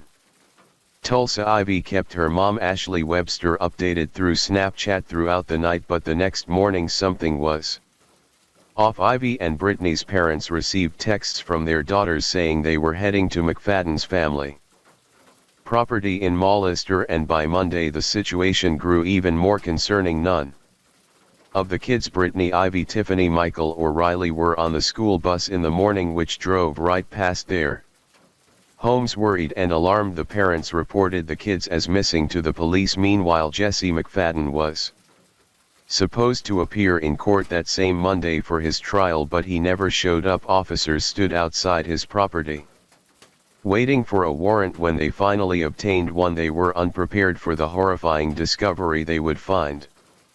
7 bodies were discovered scattered across Jesse McFadden's property. The initial shock of finding Jesse himself among the dead was just the beginning. As authorities began piecing together the identities of the victims, it became clear that the other 6 were just as tragic. Jesse's wife Holly, her 3 children Tiffany, Michael and Riley, and Ivy and Brittany, 2 close friends of the family. All 7 had been brutally shot in the head with a 9mm pistol, a grim detail that painted a picture of cold-blooded violence. Holly McFadden suffered 3 gunshot wounds to the head, and Jesse McFadden appears to have shot himself in the head. The bodies were spread out in 2 separate locations on the sprawling land. Ivy, Brittany and Riley were found about a/4 mile from the house, while the other 4 victims were discovered in a dense wooded area. The separation of the bodies suggested a sinister scenario. They might have been killed in different spots and then moved, or they could have been fleeing from their killer, and it didn't take long for investigators to uncover the tragic truth. Jesse had first used the gun on his wife, her children and their friends before finally taking his own life. The motive behind these horrific killings remains a mystery, but there are unsettling clues. As we mentioned earlier, Jesse was supposed to start his trial on the very morning the bodies were discovered. It's chilling to think that he might have committed these crimes to keep his dark secrets buried and prevent his family from learning the horrifying details of his actions the night before the trial. Text messages reveal just how disturbed Jesse's mind really was. Caitlin shared that she received unsettling messages from him the evening before the trial as she was preparing for her important day in court in Oklahoma. She noticed a Facebook message request from Jesse McFadden around 8:00 p.m. In those messages, Jesse seemed to blame her for not dropping the charges, expressing frustration that his life was falling apart because of her. He wrote, "I did exactly what I promised I would do. When I got out, I got a marketing job, made great money and was advancing. I've been here 2 years now, built a great life like I promised with you. This is all on you for continuing this." In another message he added, "Now it's all gone. I told you I wouldn't go back." These messages reveal a man desperate to avoid returning to prison and angry that his secrets were about to be exposed. At first, Caitlin assumed McFadden might be blaming her for some personal setback. Maybe he had lost a job. The message also hinted that McFadden no longer cared about the conditions of his bail, as contacting her was a clear violation of the rules. Not wanting to get involved, Caitlin chose to ignore the message. Instead, she took a screenshot and sent it to Edwards, the Muskogee County District Attorney, as a precaution. The next morning, Caitlin received a call from the prosecutor with some unsettling news. The trial had been delayed again because McFadden's lawyer had requested more time due to an issue with McFadden's phone. Then just half an hour later, Caitlin got another urgent call from the prosecutor. She was informed that there was a missing persons report involving McFadden, Brittany Brewer and Ivy Webster. Realizing the gravity of the situation, Caitlin packed a bag in a hurry and rented an Airbnb just 45 minutes away, thinking he would come for her. Crystal Smith, one of Jesse's earlier victims, also spoke out about her traumatic experience and the anguish of learning about the killings. She had pleaded with the district attorney not to release Jesse, fearing he would harm others. Crystal shared that the last time she heard from anyone about Jesse was when she was 17. She was told that he was high on meth and sorry for his actions despite her attempts to move on. Hearing about the tragedy brought back gut-wrenching feelings. In her interview, Crystal revealed the terror she faced When she was attacked by Jesse at 16, she had been at a party in Mollister and left her truck behind. Jesse showed up at her home claiming that his wife had kicked him out and he needed a place to stay despite her attempts to send him away. Jesse forced his way in, gagged her with a sock, tied her to her bed and subjected her to horrific abuse in the days following the discovery of the bodies. Caitlin Babb has been overwhelmed by a whirlwind of emotions. She's felt a crushing mix of guilt, anger, frustration, and deep grief. I mean, I feel horrible. It makes you feel terrible, like you're not even human. Babb says her case was set to start trial on Monday. I was prepared and I was ready. I've been ready for 6 years. But McFadden was a no-show and the gruesome news broke. It was terrible, especially when it's something that could have been prevented, and it never should have happened. When it came to Ivy and Brittany's parents, they were shocked by Jesse's past. They had no idea about his criminal history. They thought the weekend sleepover was just a normal event. Nathan Brewer, Brittany's dad, described Jesse as a nice guy. Ivy's mom, Ashley Webster, said their families had been friends since late 2020 and that she was unaware of Jesse's background. She described Tiffany and Ivy as best friends and mentioned that Tiffany was like another child to their family. Holly's mother, Jeanette Mayo, also expressed her shock. She revealed that her daughter was deceived by Jesse McFadden's charm. Jeanette noticed that Jesse exerted tight control over Holly, dictating where she could go, whom she could see, and even tracking the kids' cell phones when they were out. Jesse was distant and reserved around Jeanette and her husband, which only added to their confusion. They were actually the first to discover Jesse's criminal record because months before the murders, Jeanette's husband was researching a co-worker's criminal history. When they stumbled upon Jesse's past, Jeanette and her husband confronted Holly about what they found, and Holly eventually asked Jesse for an explanation. Jesse, with his twisted mind, reportedly hired someone to convince Holly that his previous legal troubles were a misunderstanding and that he had not harmed anyone back in 2003. Despite this, Holly's assurance that Jesse had passed a background check raised significant concerns. I was probably the most outspoken family member about Jesse being a registered sex offender, and I would say do this, Jan say this. And anytime we tried to approach the situation, she was punished, she was shut down, she was constantly on eggshells. She wouldn't be able to talk to her children, so she had to keep a balance. She had to accept things if she wanted to keep an eye on the grandkids and talk to her daughter. A few days after the tragic murders, the victims' families and a sheriff's investigator were allowed to visit the house where their loved ones spent their final days. What they found inside was shocking. Multiple beds were equipped with restraints and chains locked into place in the kitchen. An island had a chain and lock attached to it. The house was littered with disturbing items: bondage toys, restraining devices, lubrication bottles, and witchcraft-related books. Drug paraphernalia was scattered throughout, including what appeared to be drugged candy. The investigators collected a trove of evidence from the scene: computers, cell phones, dirty bed sheets, and other disturbing materials. Among the evidence, one of the families discovered their daughter's cell phone, along with several other devices, multiple computers and 2 laptops. They also uncovered a bloody wet wipe, 5 more phones, and even more disturbing items hidden in the closet: cell phones, laptops, sex and bondage devices. In 2 weeks, officials have collected at least 2 hard drives, 9 cell phones, palm and fingerprints from McFadden's truck, and various purchase receipts. The storage unit under McFadden's wife's name has also been searched. When they called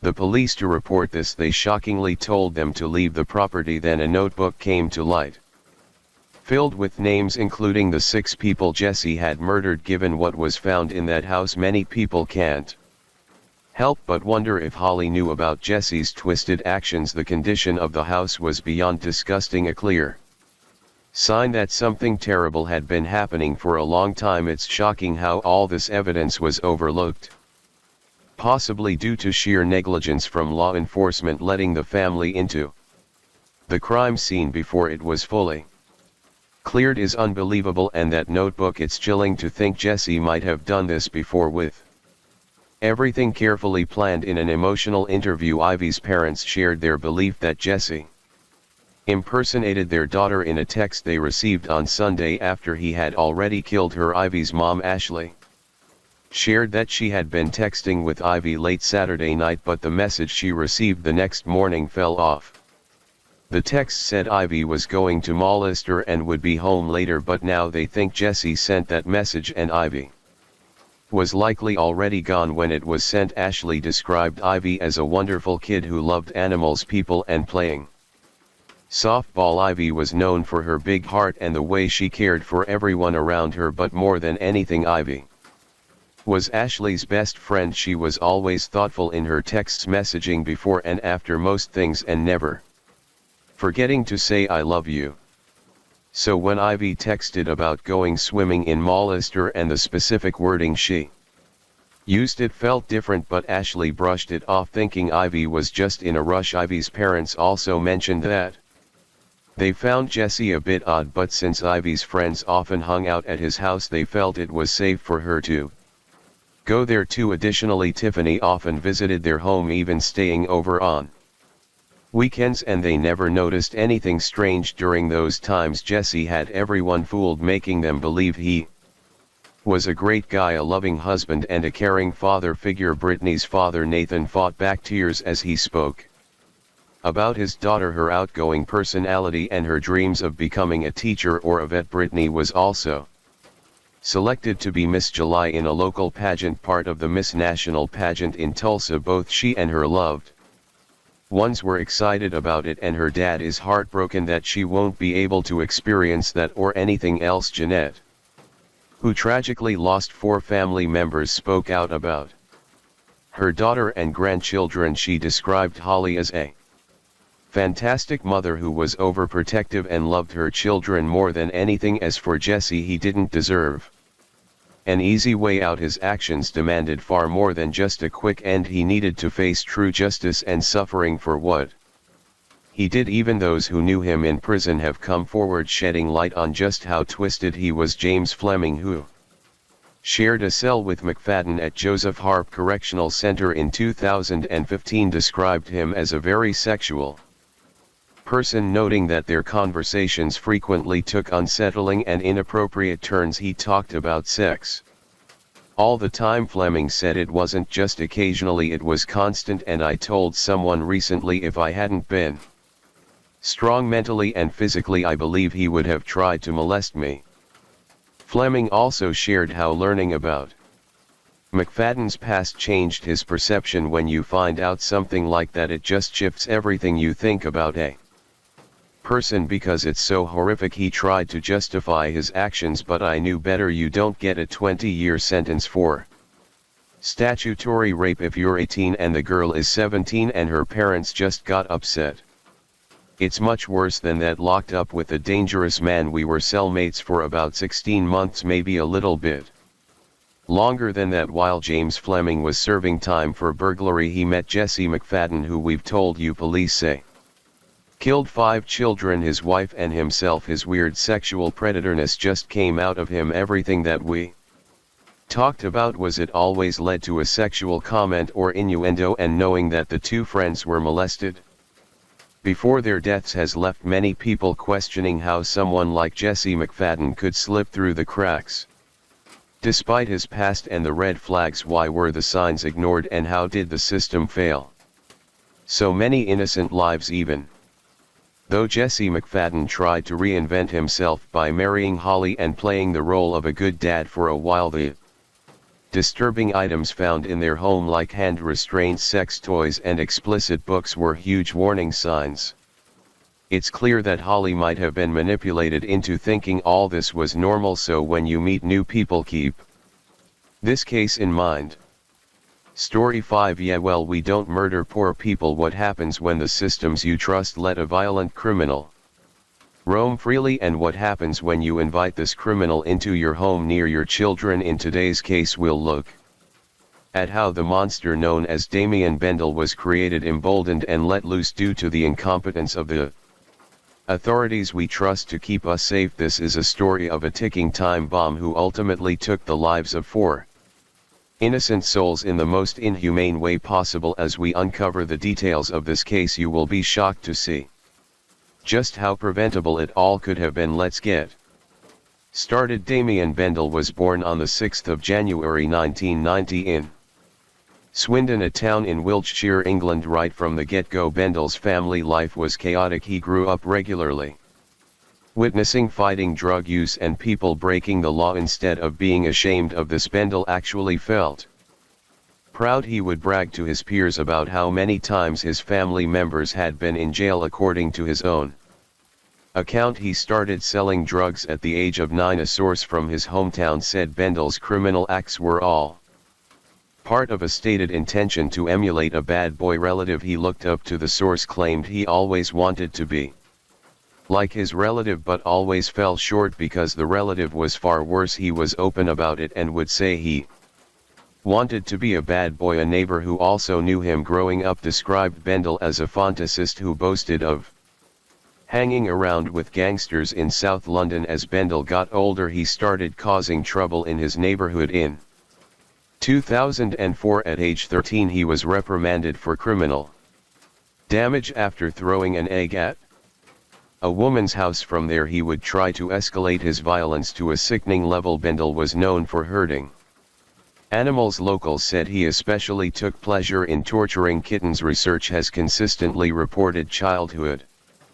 cruelty to animals as the first warning sign of later delinquency, violence and criminal behavior. In fact, nearly all violent crime perpetrators have a history of animal cruelty in their profiles. It's definitely a red flag to look out for. Not only that, but Bendel would viciously attack the racial minorities in his community. He claimed he was a high-ranking member of a white supremacist group called the Aryan Brotherhood. According to him, he had carried out several hate crimes for which he was never convicted. He reported having 2 Nazi-inspired tattoos as well.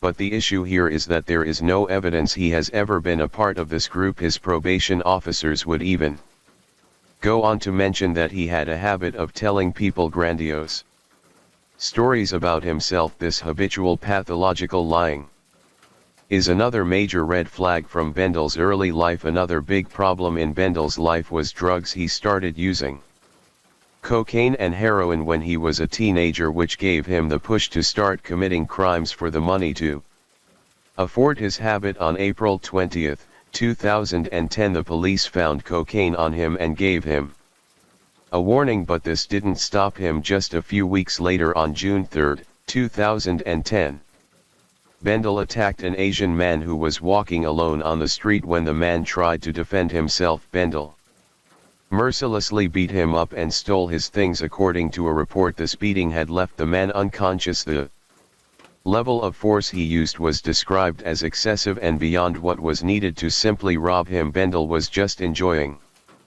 being extremely violent. The victim remembered Bendel saying racist things while hitting him over and over again. Before he passed out, Bendel was arrested, and on June 30, 2011, he was sent to prison for 3 years. Unsurprisingly, this wouldn't be the last time Bendel ends up behind bars. After getting out of prison in August 2012, Bendel seemed to stay out of trouble with the police for a while, but this doesn't mean he had changed for good. We now know that during this time, he had started abusing a woman during their time together. She was too afraid to tell anyone about what she was suffering because she thought Bendel might kill her if he found out, but he couldn't stay out of trouble for long. On June 7, 2015, he went into a new shop in Swindon run by a 62-year-old man named Narendra Patel. Narendra remembered Bendel acting strange, walking back and forth in the shop and looking out the window a lot. Bendel made some phone calls and bought some cold drinks. Suddenly he flashed a 6-inch knife at the counter and demanded the victim give him money and cigarettes. Fortunately, Narendra had a golf club behind the counter for protection, and he tried to hit Bendel with it, but Bendel ducked and then ran away. The police started looking for Bendel, but he turned himself in before they could catch him. On August 21, 2015 he was sent to prison again. For 3 more years while in prison, Bendel's violent behavior got even worse. In early 2016 his request to move to a different prison was rejected. This made him so angry that for months he planned how to get back at the prison staff. On May 10, 2016 he attacked a prison officer so badly that he was knocked out and had to have surgery. 2 other officers who tried to help were also hurt by Bendel's uncontrollable fury while he was in prison. His ex-partner told the probation service about how dangerous he was. She made a request for him to be prevented from contacting her, and asked to know his release date and whether she could obtain a restraining order. 2 days after this, her new partner also contacted probation services and said that more should be done to protect her. The victim was terrorized by the thought that he would come after her. When he got out, Bendel was let out of prison on October 31, 2018, but he behaved poorly and didn't follow the terms of his release. He drank alcohol on the approved premises where he was staying, missed curfew, and didn't do what he was told. So on November 28, 2018 he was sent back to prison. He stayed there until August 9, 2019 when he was released again without probation supervision. During this time he hinted to his probation officer that he met a woman he wanted to live with at the end of his sentence. The worst was yet to come after Bendel got out of prison.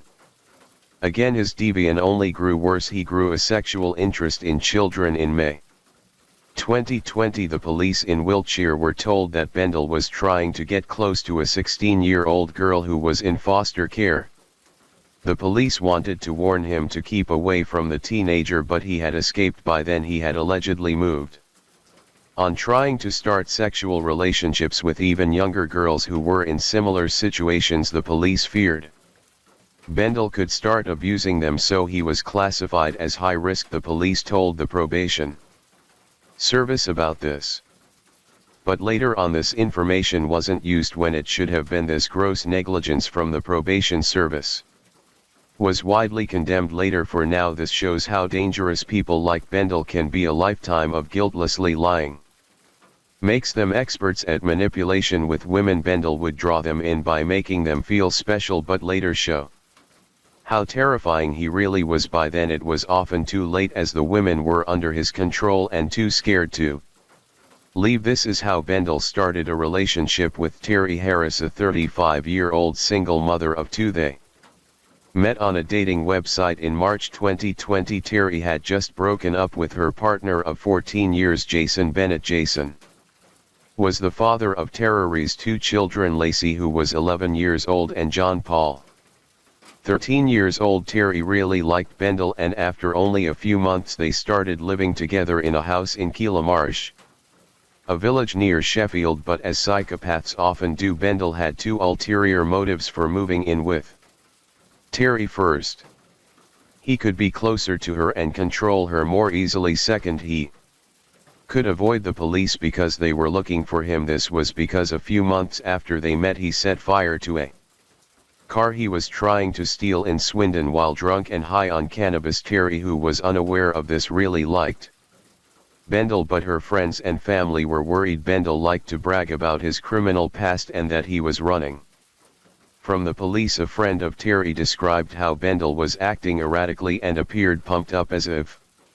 he was looking for trouble. Bendel smoked a lot of cannabis, and according to those who knew him, he had 2 different personalities depending on whether he had taken drugs. He would brag about fighting with people and talked about how he was a boxer and boasted about the times he had been in jail. In July 2020, Bendel told Terry's mother about a friend's dog who hadn't been well. His friend couldn't afford to take it to the vet, so he had taken a brick and killed the dog by hitting it around the head. When Bendel walked out, Terry had showed her mother his knuckle duster. He also leeched off Terry, as he had no interest in working and spent what little money he had on alcohol and drugs. Terry's mother, Angie Smith, thought Bendel was controlling her daughter. She saw that Terry always seemed nervous around Bendel, like she was afraid of saying the wrong thing. Angie said she's always been a tomboy, but when she started going with him it was always tight shorts and low-cut tops. Her hair became bright red. It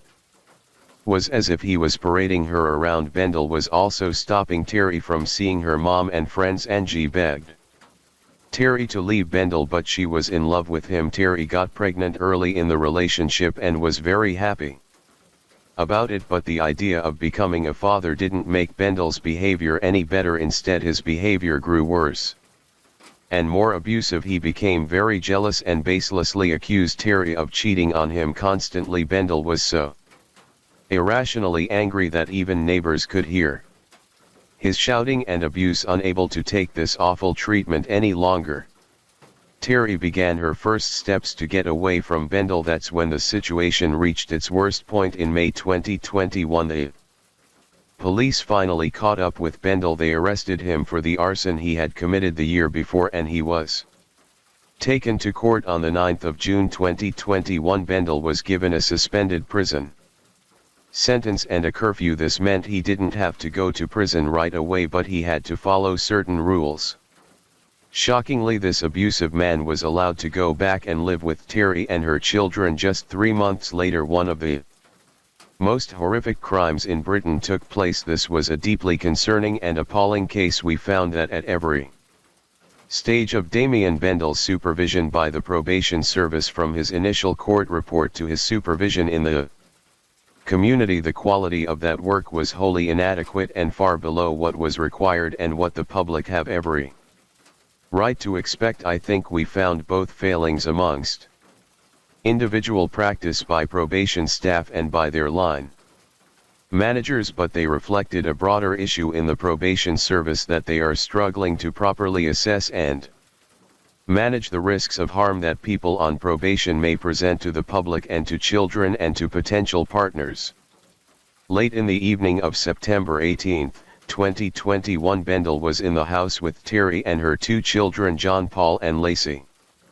The children were getting ready for bed. Sadly, there was another child there too, Lacey's best friend, 11-year-old Connie Gent, who had come over for a sleepover. Bendel later said he had been using cocaine for 3 days by this point and was looking to buy more cocaine. We don't know the exact events that led to this, but Bendel took a claw hammer and attacked all 4 people in the house. He brutally hit each person in the head several times with such violence and ferocity that their skulls were smashed in. Each person died in a different room, which shows that when the attack started, everyone ran to try to save themselves. Bendel went from room to room looking for them. There was blood all over the house. What Bendel did next is almost too horrible to believe. After beating 11-year-old Lacey until she was almost dead, he took her into the bedroom where her pregnant mother's body was and molested her. The doctor who examined the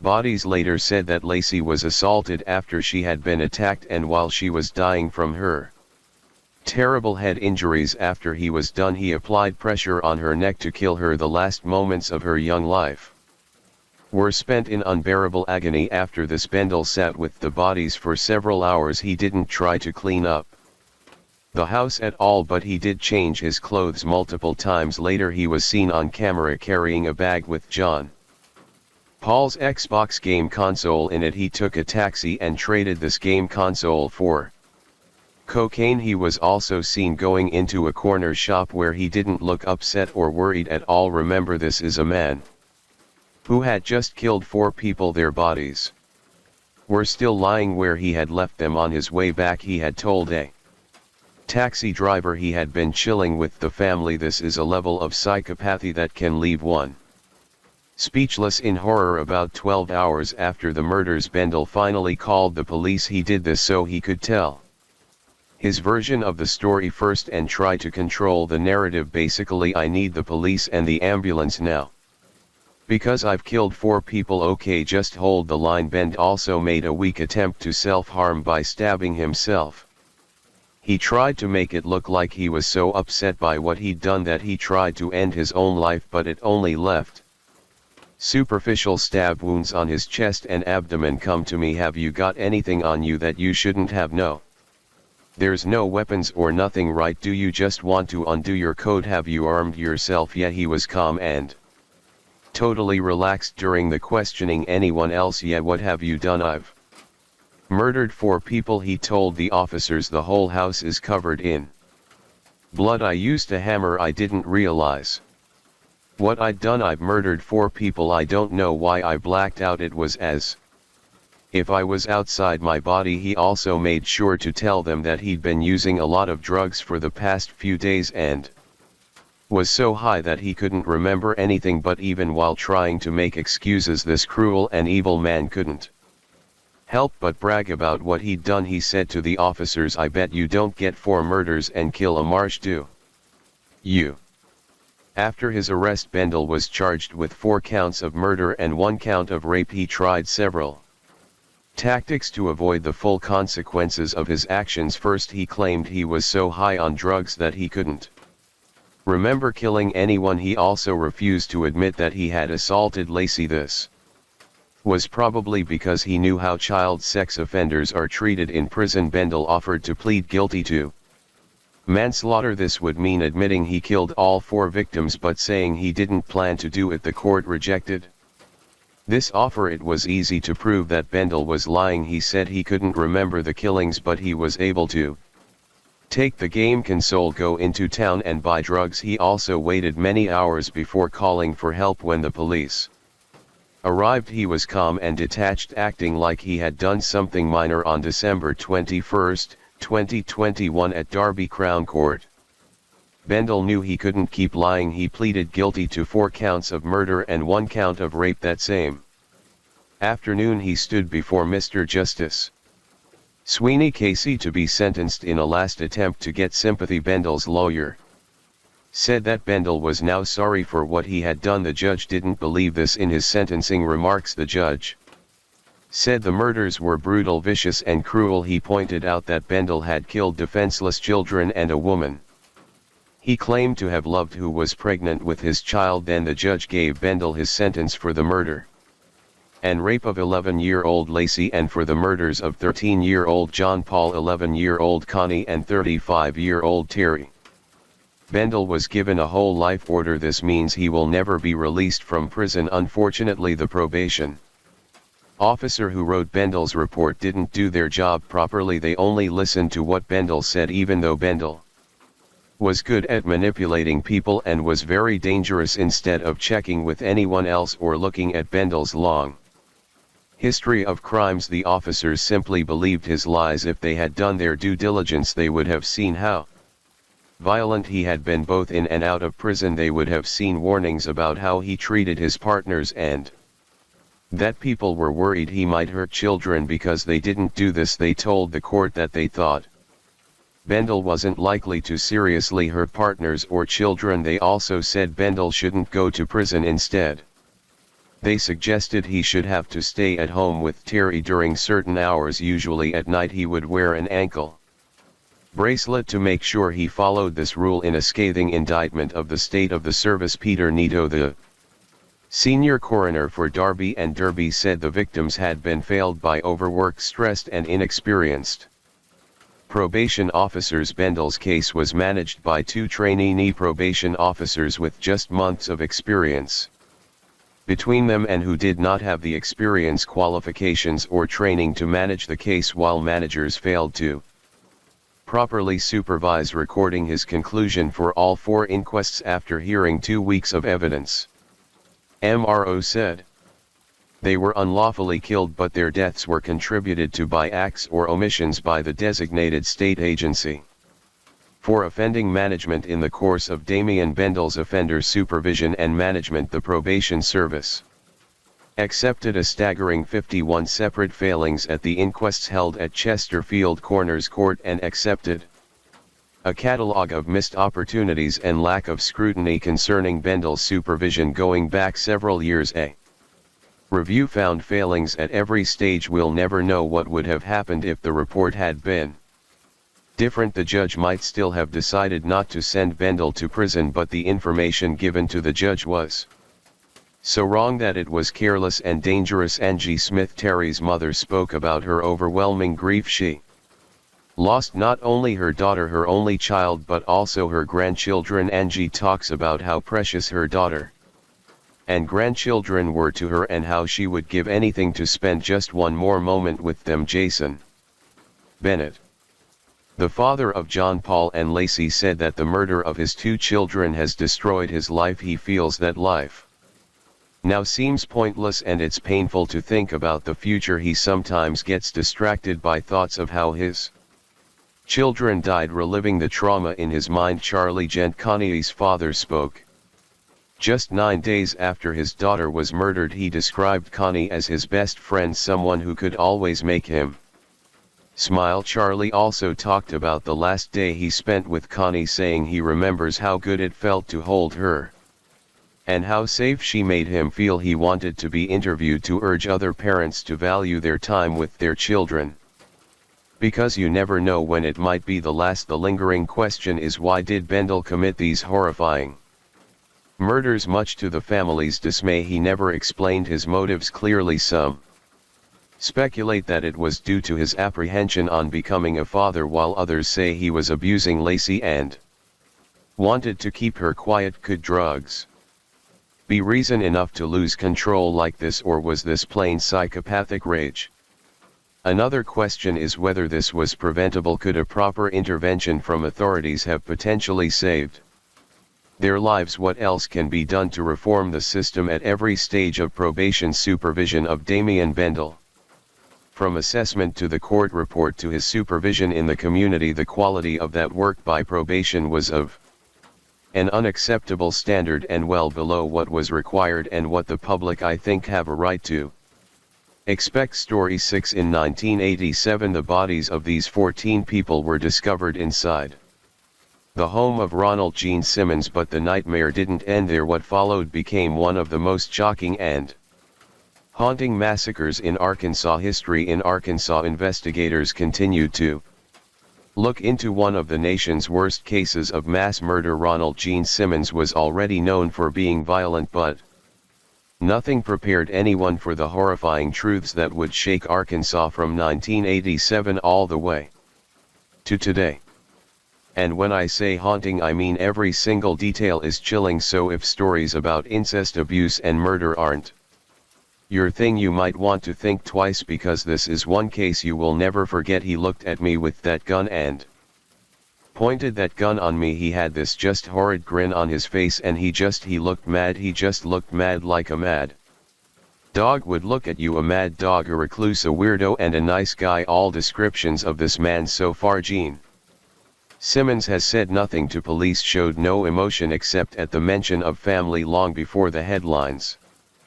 Before the horror that would shock the country, there was just a boy, angry, restless, and already on a path that no one could have predicted. Ronald Gene Simmons wasn't born a monster, but life certainly didn't hand him peace. He came into the world on July 15, 1940 in Chicago, Illinois, during a time of war and change, but it didn't take long for things to fall apart. When Ronald was just a toddler, tragedy struck. His father, William Simmons, died suddenly of a stroke. A devastating loss like that can shake any child, but Ronald didn't get much time to grieve. Within a year, his mother remarried. Her new husband, William D. Griffin, worked as a civil engineer for the U.S. Army Corps of Engineers. That meant one thing: constant moving. The family bounced from town to town across Arkansas, never settling long enough for Ronald to make friends or feel grounded.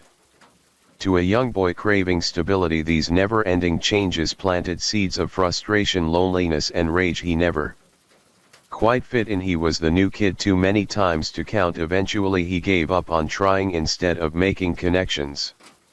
Ronald turned cold. He lashed out at classmates and earned a reputation as a bully. Teachers couldn't handle him. Students avoided him. By his teens, his home life was just as rocky. His behavior spiraled, and no matter how hard his parents tried, whether it was strict rules or desperate guidance, nothing stuck. Ronald was out of control, so at 16 his parents made a last-ditch move. They enrolled him in military school, hoping structure would do what they couldn't. Surprisingly, it worked. The harsh rules The discipline, the chain of command, it gave Ronald something he lacked his entire life: control. For once he followed the rules, maybe not because he believed in them, but because they gave him power. When he graduated on September 15, 1957, the military felt like the next logical step, so without hesitation he enlisted in the United States Navy. His first post was at Naval Station Breton in Washington, where something unexpected happened. He met someone. Her name was Rebecca Becky Olaberry. Maybe he saw in her the kind of stability he never had, or maybe it was just another thing he wanted to control. Either way, the relationship moved fast. On July 9, 1960, the two tied the knot in New Mexico, and just like that, Ronald began a new chapter. At first glance, Ronald and Becky might have looked like your average military couple, married, young, raising a growing family, moving with the flow of duty, but inside their home a much darker story was unfolding. The man Becky had married was not the same man she now lived with. The longer he wore the uniform, the more rigid, controlling, and unrelenting he became. Ronald demanded absolute perfection. He wasn't just strict, he was obsessive. The house had to be spotless at all times. Becky's appearance had to be exactly the way he wanted it, from her clothes to the way she styled her hair. Everything was under his thumb, and so for 18 long and painful years Becky stayed together. They had 9 children: Ronald, Gene Simmons, Jr., Sheila Simmons, William Billy Simmons, Loretta Simmons, Eddie Simmons, Marion Simmons, Rebecca Simmons. Now, after leaving the Navy in 1963, he didn't slow down. He joined the United States Air Force a couple of years later, but the uniform couldn't fix what was broken. His temper was volcanic, and his obsession with power only grew. What started as cruelty toward Becky eventually turned into something even more disturbing. He extended that same brutality to his children. He didn't discipline them, he ruled them. Every task had to be done his way, and if it wasn't, the punishment was swift and terrifying. Ronald saw any form of defiance, no matter how small, as betrayal. He didn't guide his kids, he dominated them. His house wasn't a home, it was a prison where he held the keys. But amid all the terror, one child seemed to get special treatment: his daughter Sheila. At first it looked like favoritism. Ronald spent more time with her, gave her more freedom, more privileges, but it didn't take long for that favoritism to feel off, too close, too intense, too unnatural. And then came the day no one could ever forget. He called a family meeting, stood in front of everyone with the coldness of a man announcing the weather, and dropped a bomb that shattered what little was left of their family. Sheila was pregnant, and Ronald was the father. There was no shame in his voice, no guilt, no hesitation. He declared that Sheila would carry the child to term, raise it in their home, and that everyone in the family was expected to accept it just like that, as if this wasn't horrifying, as if incest and abuse were just facts of life under his roof. Becky said nothing. She had been emotionally destroyed over the years, beaten down so badly she couldn't even find her voice. But someone else in the family did speak up. Ronald Jr., Sheila's older brother, couldn't stay silent. He was disgusted and terrified, and he took action the moment he could. He went straight to his sister's school and told a counselor everything. At first Sheila denied it all, said she wasn't pregnant, that nothing happened, but the school staff knew something wasn't right. They kept digging, kept asking, and after nearly a month Sheila broke through tears and unbearable shame. She finally confessed the truth. Her own father had gotten her pregnant, and here's where things take an even darker turn. Ronald wasn't just some abusive man hiding in the shadows. He was a decorated military veteran with over 2 decades of service. He had earned honors like the Air Force Ribbon for excellent marksmanship, the Vietnam Gallantry Cross, and even the Bronze Star Medal, a medal given for heroism and meritorious service. On November 30, 1979, he left the Air Force with the rank of Master Sergeant. To the outside world he looked like a war hero, but beneath that shiny surface was a man who had built a kingdom of terror inside his own home, and that kingdom was about to fall apart. The first real breakthrough came when the Department of Human Services in Cloudcraft, New Mexico launched an official investigation on April 3, 1981, but instead of facing the music, Ronald did what so many cowards do. He ran. Ronald first fled with his family to Ward, Arkansas. By the end of September, on the 30th to be exact, he landed a temporary gig as a filing clerk in the Medical Records Department at the John Elmlin Memorial Veterans Hospital in North Little Rock. Just a few months later, on January 10 of 1982, he managed to snag a permanent position as a personnel clerk at the 5th Army Medical Recruiting Battalion in Little Rock. But while Ronald tried to blend into a new life, his home was slowly falling apart. His son William wanted nothing to do with the move and stayed back in New Mexico with his high school friends and Becky. After the incest accusations surfaced, she was done, emotionally checked out, and no longer sharing a bed with Ronald. Still in Ward, Ronald did the unthinkable again. He got his daughter Sheila pregnant for the second time. The pregnancy didn't go to term. In early 1983 it was terminated by Dr. Chewiton and Dermot. Then on June 12 of that same year, the family bought a small isolated farm too far from Little Rock to commute. As Ronald put it, it was 14 acres of rough land in Pope County, a little over 6 miles north of Dover. They called it Mockingbird Hill, a name that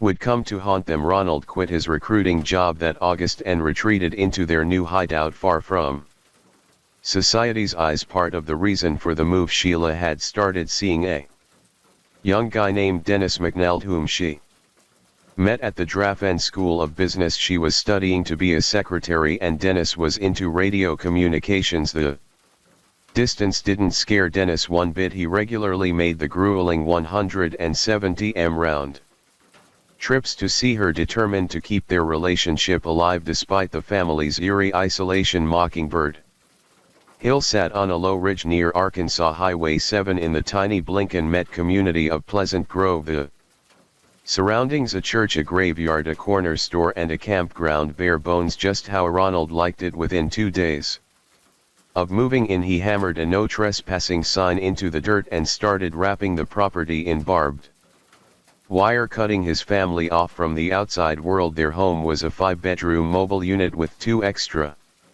rooms squeezed under an extended roof. The living room was cozy enough with its fireplace, but everything else, from the kitchen to the bedrooms, was tight and cramped. The heating and AC basically non-existent. They had a single wood burning stove for warmth and only one window unit to battle the summer heat. There was a phone on the property, but Ronald refused to let anyone hook it up. No calls in, no calls out. He wanted full control. The plumbing was a joke too. No working bathrooms inside, just 2 outhouses outside. To make matters even weirder, Ronald built a tall makeshift privacy fence around the place. Some parts of it shot up 10 feet high, and just before Christmas he told the family to dig a new privy pit in the yard. What they didn't know then was that this pit would become a grave for secrets far darker than they could imagine. Meanwhile, William was trying to patch things up with his arranged wife Wilma. The plan was to have their 3-year-old daughter Barbara stay at Mockingbird Hill temporarily while he and Wilma figured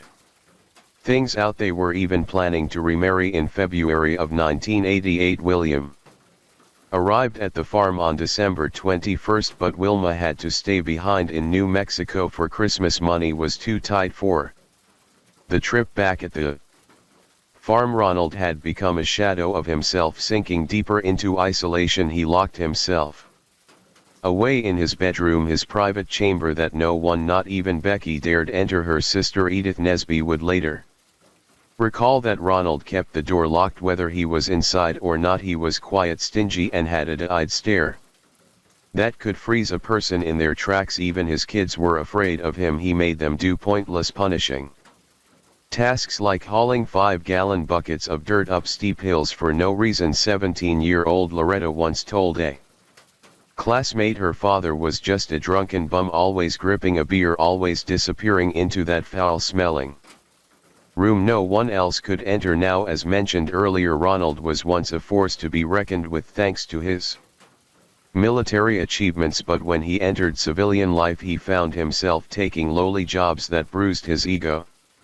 Then by some twist of fate he landed a clerk position at a local legal office. For a moment it seemed like he might actually pull himself together. His punctuality and rigid discipline impressed the higher ups, but underneath that well-dressed surface the same darkness lingered, and it exploded when he made unwanted sexually charged advances toward a female co-worker. The illusion shattered. Thankfully the woman had the courage to speak up. Ronald was fired on the spot, but instead of facing the consequences he rewrote the story in his mind, convincing himself he was the victim, that he was entitled to a woman's attention and that women were out to destroy him. To Ronald, women weren't people, they were objects to control or to discard. Not long after he found another job at Woodline Motor Freight Company, he promised himself he'd behave, especially around female co-workers.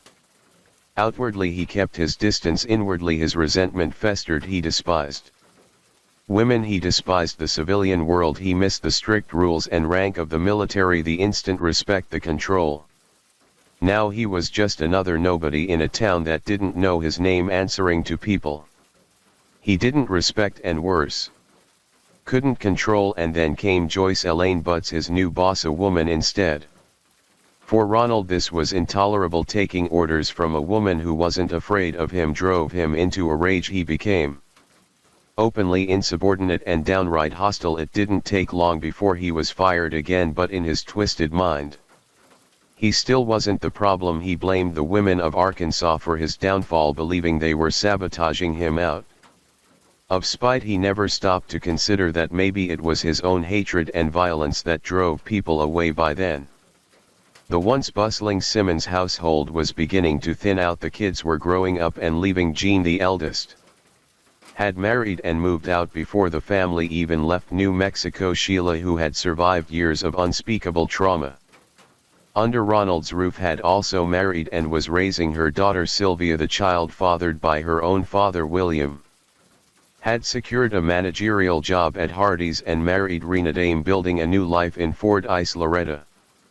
A brilliant honor student was nearing graduation. Her diary and whispered admissions revealed a single dream escape everyone could see it in her eyes. She was counting down the days, but Christmas was around the corner, and for Ronald Simmons that wasn't a time for joy, it was an opportunity. Becky Simmons had sent out cards that December, stuffing them with handwritten letters filled with excitement. Her entire family would finally be together, all the kids, all the grandkids under one roof. It was meant to be a real celebration, but while Becky envisioned joy, Ronald had already begun planning something far more sinister. Weeks before the holiday he ordered his children to dig a wide, deep hole in the backyard. He told them it was for a new outhouse. Nobody asked questions, but that hole wasn't for a toilet, it was a grave. And on December 22nd, just before Christmas, Ronald made his move. The house was quiet when his first victim arrived, his eldest son, Ronald Gene Simmons Jr. This was the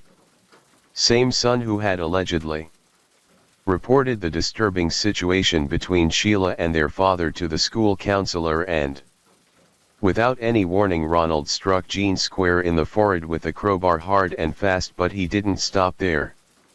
Fueled by uncontrollable rage, Ronald kept pounding, smashing Gene's face until his nose was shattered. Then, to make absolutely sure there was no chance of survival, he delivered one final brutal blow to his son's skull, and if that wasn't enough, Ronald stomped on Gene's groin, confirming his son was completely unresponsive. Some say Ronald's savage attack wasn't just blind fury, it was cold, calculated revenge. After all, Gene was the one who had exposed his father's monstrous secret to the school. Now Becky heard the terrifying sounds of the beatings echoing through the house and cautiously moved to check what was happening, but Ronald, always alert to any interruption, heard her footsteps and quickly hid in the shadows. When Becky stumbled upon the horrifying sight of her son drenched in blood, shock overwhelmed her. She was so distraught she didn't even notice Ronald creeping behind her. Before she could react, Ronald swung the crowbar with brutal force across her shoulders, knocking her to the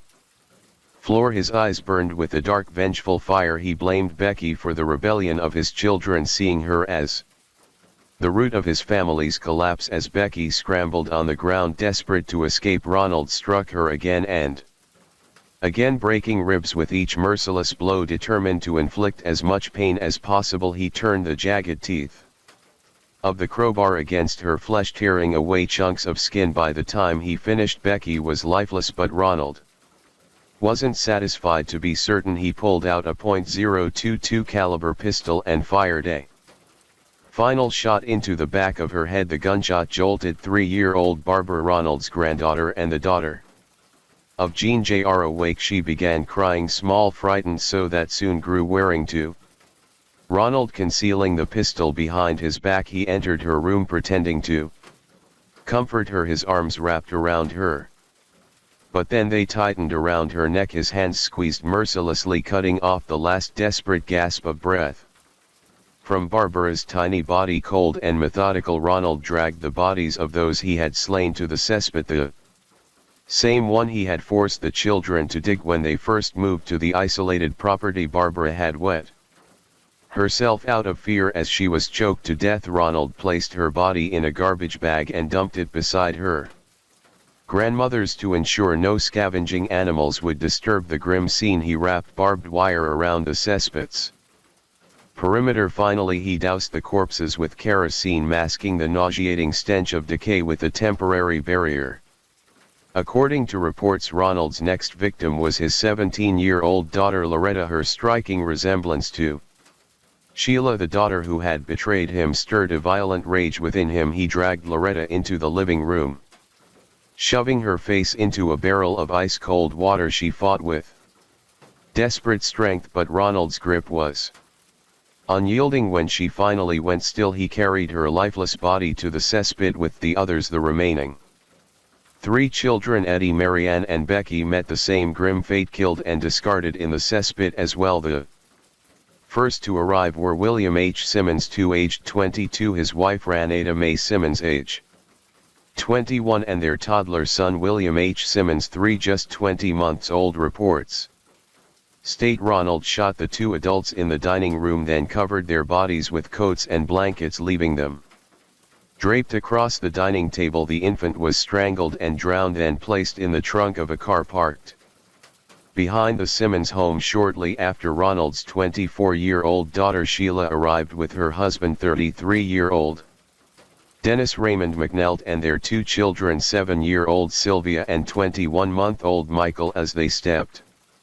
inside, they took a few cautious steps before freezing in horror at the sight of the neatly arranged corpses lined up in a row. And just as he had done before, Ronald then unleashed his rage by shooting Sheila and Dennis. But the nightmare didn't end there. Grabbing their tiny 21-month-old son, he strangled the helpless child to death in a heartless act that defies comprehension. Once the boy was lifeless, Ronald callously dragged the little body outside and tossed it into a muddy patch, as if trying to erase the innocent life in the most degrading way possible. But Ronald's merciless fury wasn't finished. He then strangled Sylvia, his supposed child, with Sheila and kept her body with the others. Evidence later revealed that Ronald had arranged the bodies of his entire family in neat, orderly rows inside the lounge, a macabre tableau of death. Each corpse was covered with coats except for Sheila, who was draped in Rebecca Simmons' finest tablecloth, a grim and eerie detail. What's even more chilling is that he placed Sheila and Dennis' son's body in the trunk of his car and abandoned it in a spot notorious for discarded, broken-down vehicles.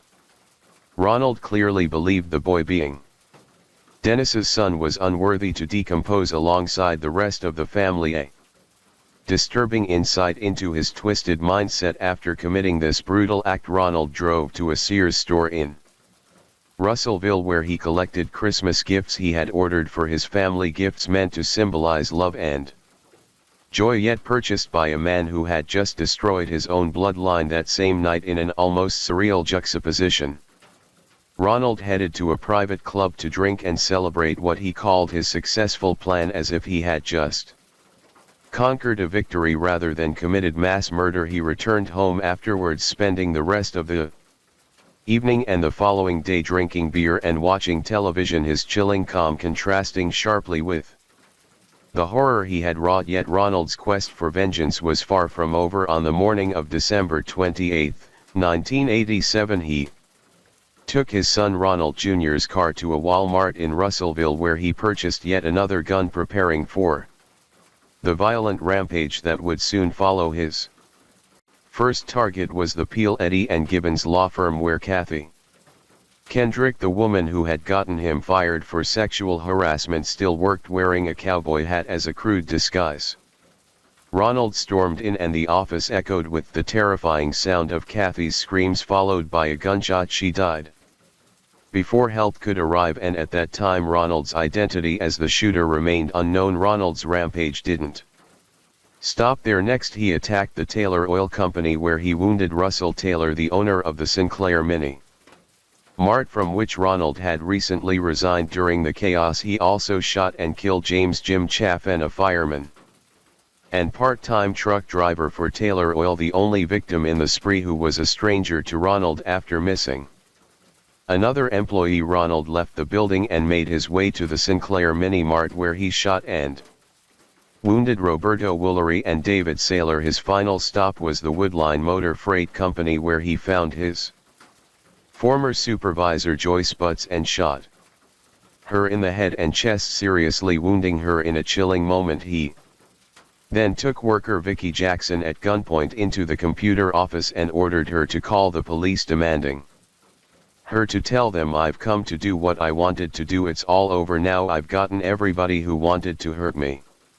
9 more bodies found this morning in Dover. The victims may be the wife, children and grandchildren of the gunman. The toll now stands at 16 dead in an Arkansas murder case. The police investigation took a dark turn when officers searched Ronald's home and discovered the bodies of 14 family members hidden inside. The horror stunned the entire community. Ronald was sent for psychiatric evaluation, but doctors declared him sane, meaning he knew exactly what he was doing. It later emerged that Becky, his wife, had been secretly saving money to leave him, and she was not alone. Their 3 oldest children, all adults, were working together to help her escape. In a handwritten letter to her son William, Becky called herself a prisoner. "Dad has had me like a prisoner," she wrote. "Every time I think of freedom, I want out as soon as possible."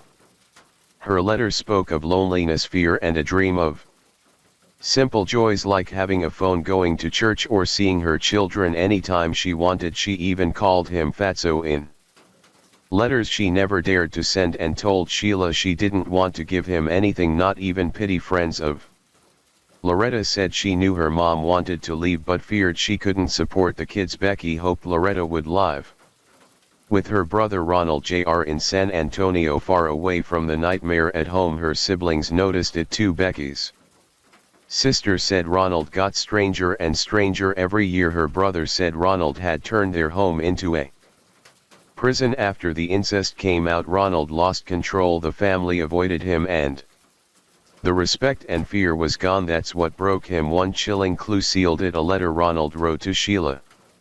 Enraged she had exposed him as the father of her child. "I will see you in hell," he wrote. When prosecutors presented that letter in court, Ronald snapped. He punched one in the face and lunged for a deputy's gun. The man who had controlled his family with fear couldn't control himself anymore. He didn't just want to destroy them, he wanted to make sure they never got away. During his first trial for the murders of Kathy Kendrick and Jim Chaffin, Ronald was found guilty on May 12, 1988 and sentenced to death. Remarkably, jury selection took less than 6 hours. On May 16, Judge John Samuel Patterson sentenced him to death by lethal injection plus 147 years in prison. Ronald refused all rights to appeal, publicly stating, "I, Ronald Gene Simmons Sr., want it to be known that it is my wish and desire that absolutely no action by anybody be taken to appeal or in any way change the sentence. It is further respectfully requested that the sentence be carried out expeditiously." His refusal to appeal was unwavering, as He faced his next trial for the murders of his 14 family members on February 10, 1989. He was found guilty once more, and again sentenced to death by lethal injection. To those opposing the death penalty, he coldly declared, "In my particular case, anything short of death would be cruel and unusual punishment." The court held a hearing and ruled that his decision to waive further proceedings was both knowing and intelligent. Ronald's case even reached the United States Supreme Court in Whitmore v. Arkansas after another death row inmate, Jonas Whitmore, tried to force an appeal.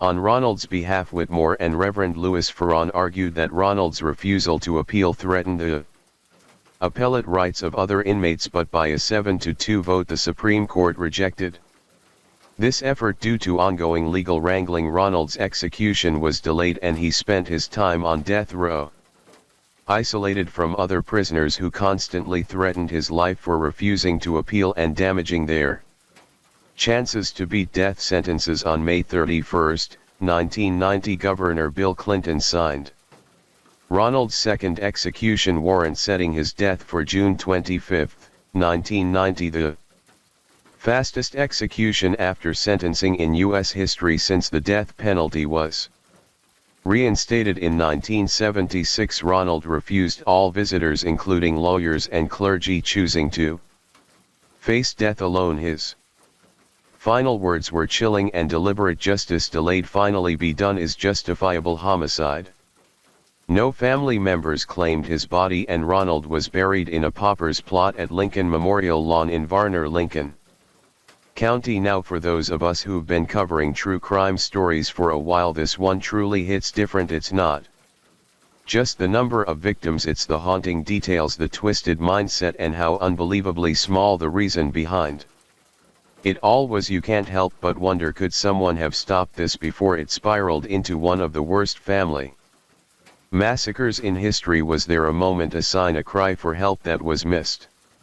Ronald's death, by all accounts, felt like justice finally being served, but then there's that one detail that always sends chills: the idea that a father could actually father a child with his own daughter. As the rain gently falls and the night grows deeper, thank you for joining me here at MR Night Cared. True crime stories remind us of life's mysteries and the importance of staying aware even as we seek comfort in the quiet of the night. Let the rain carry you to a peaceful sleep, and until we meet again, stay safe, stay curious, and let the night watch over you.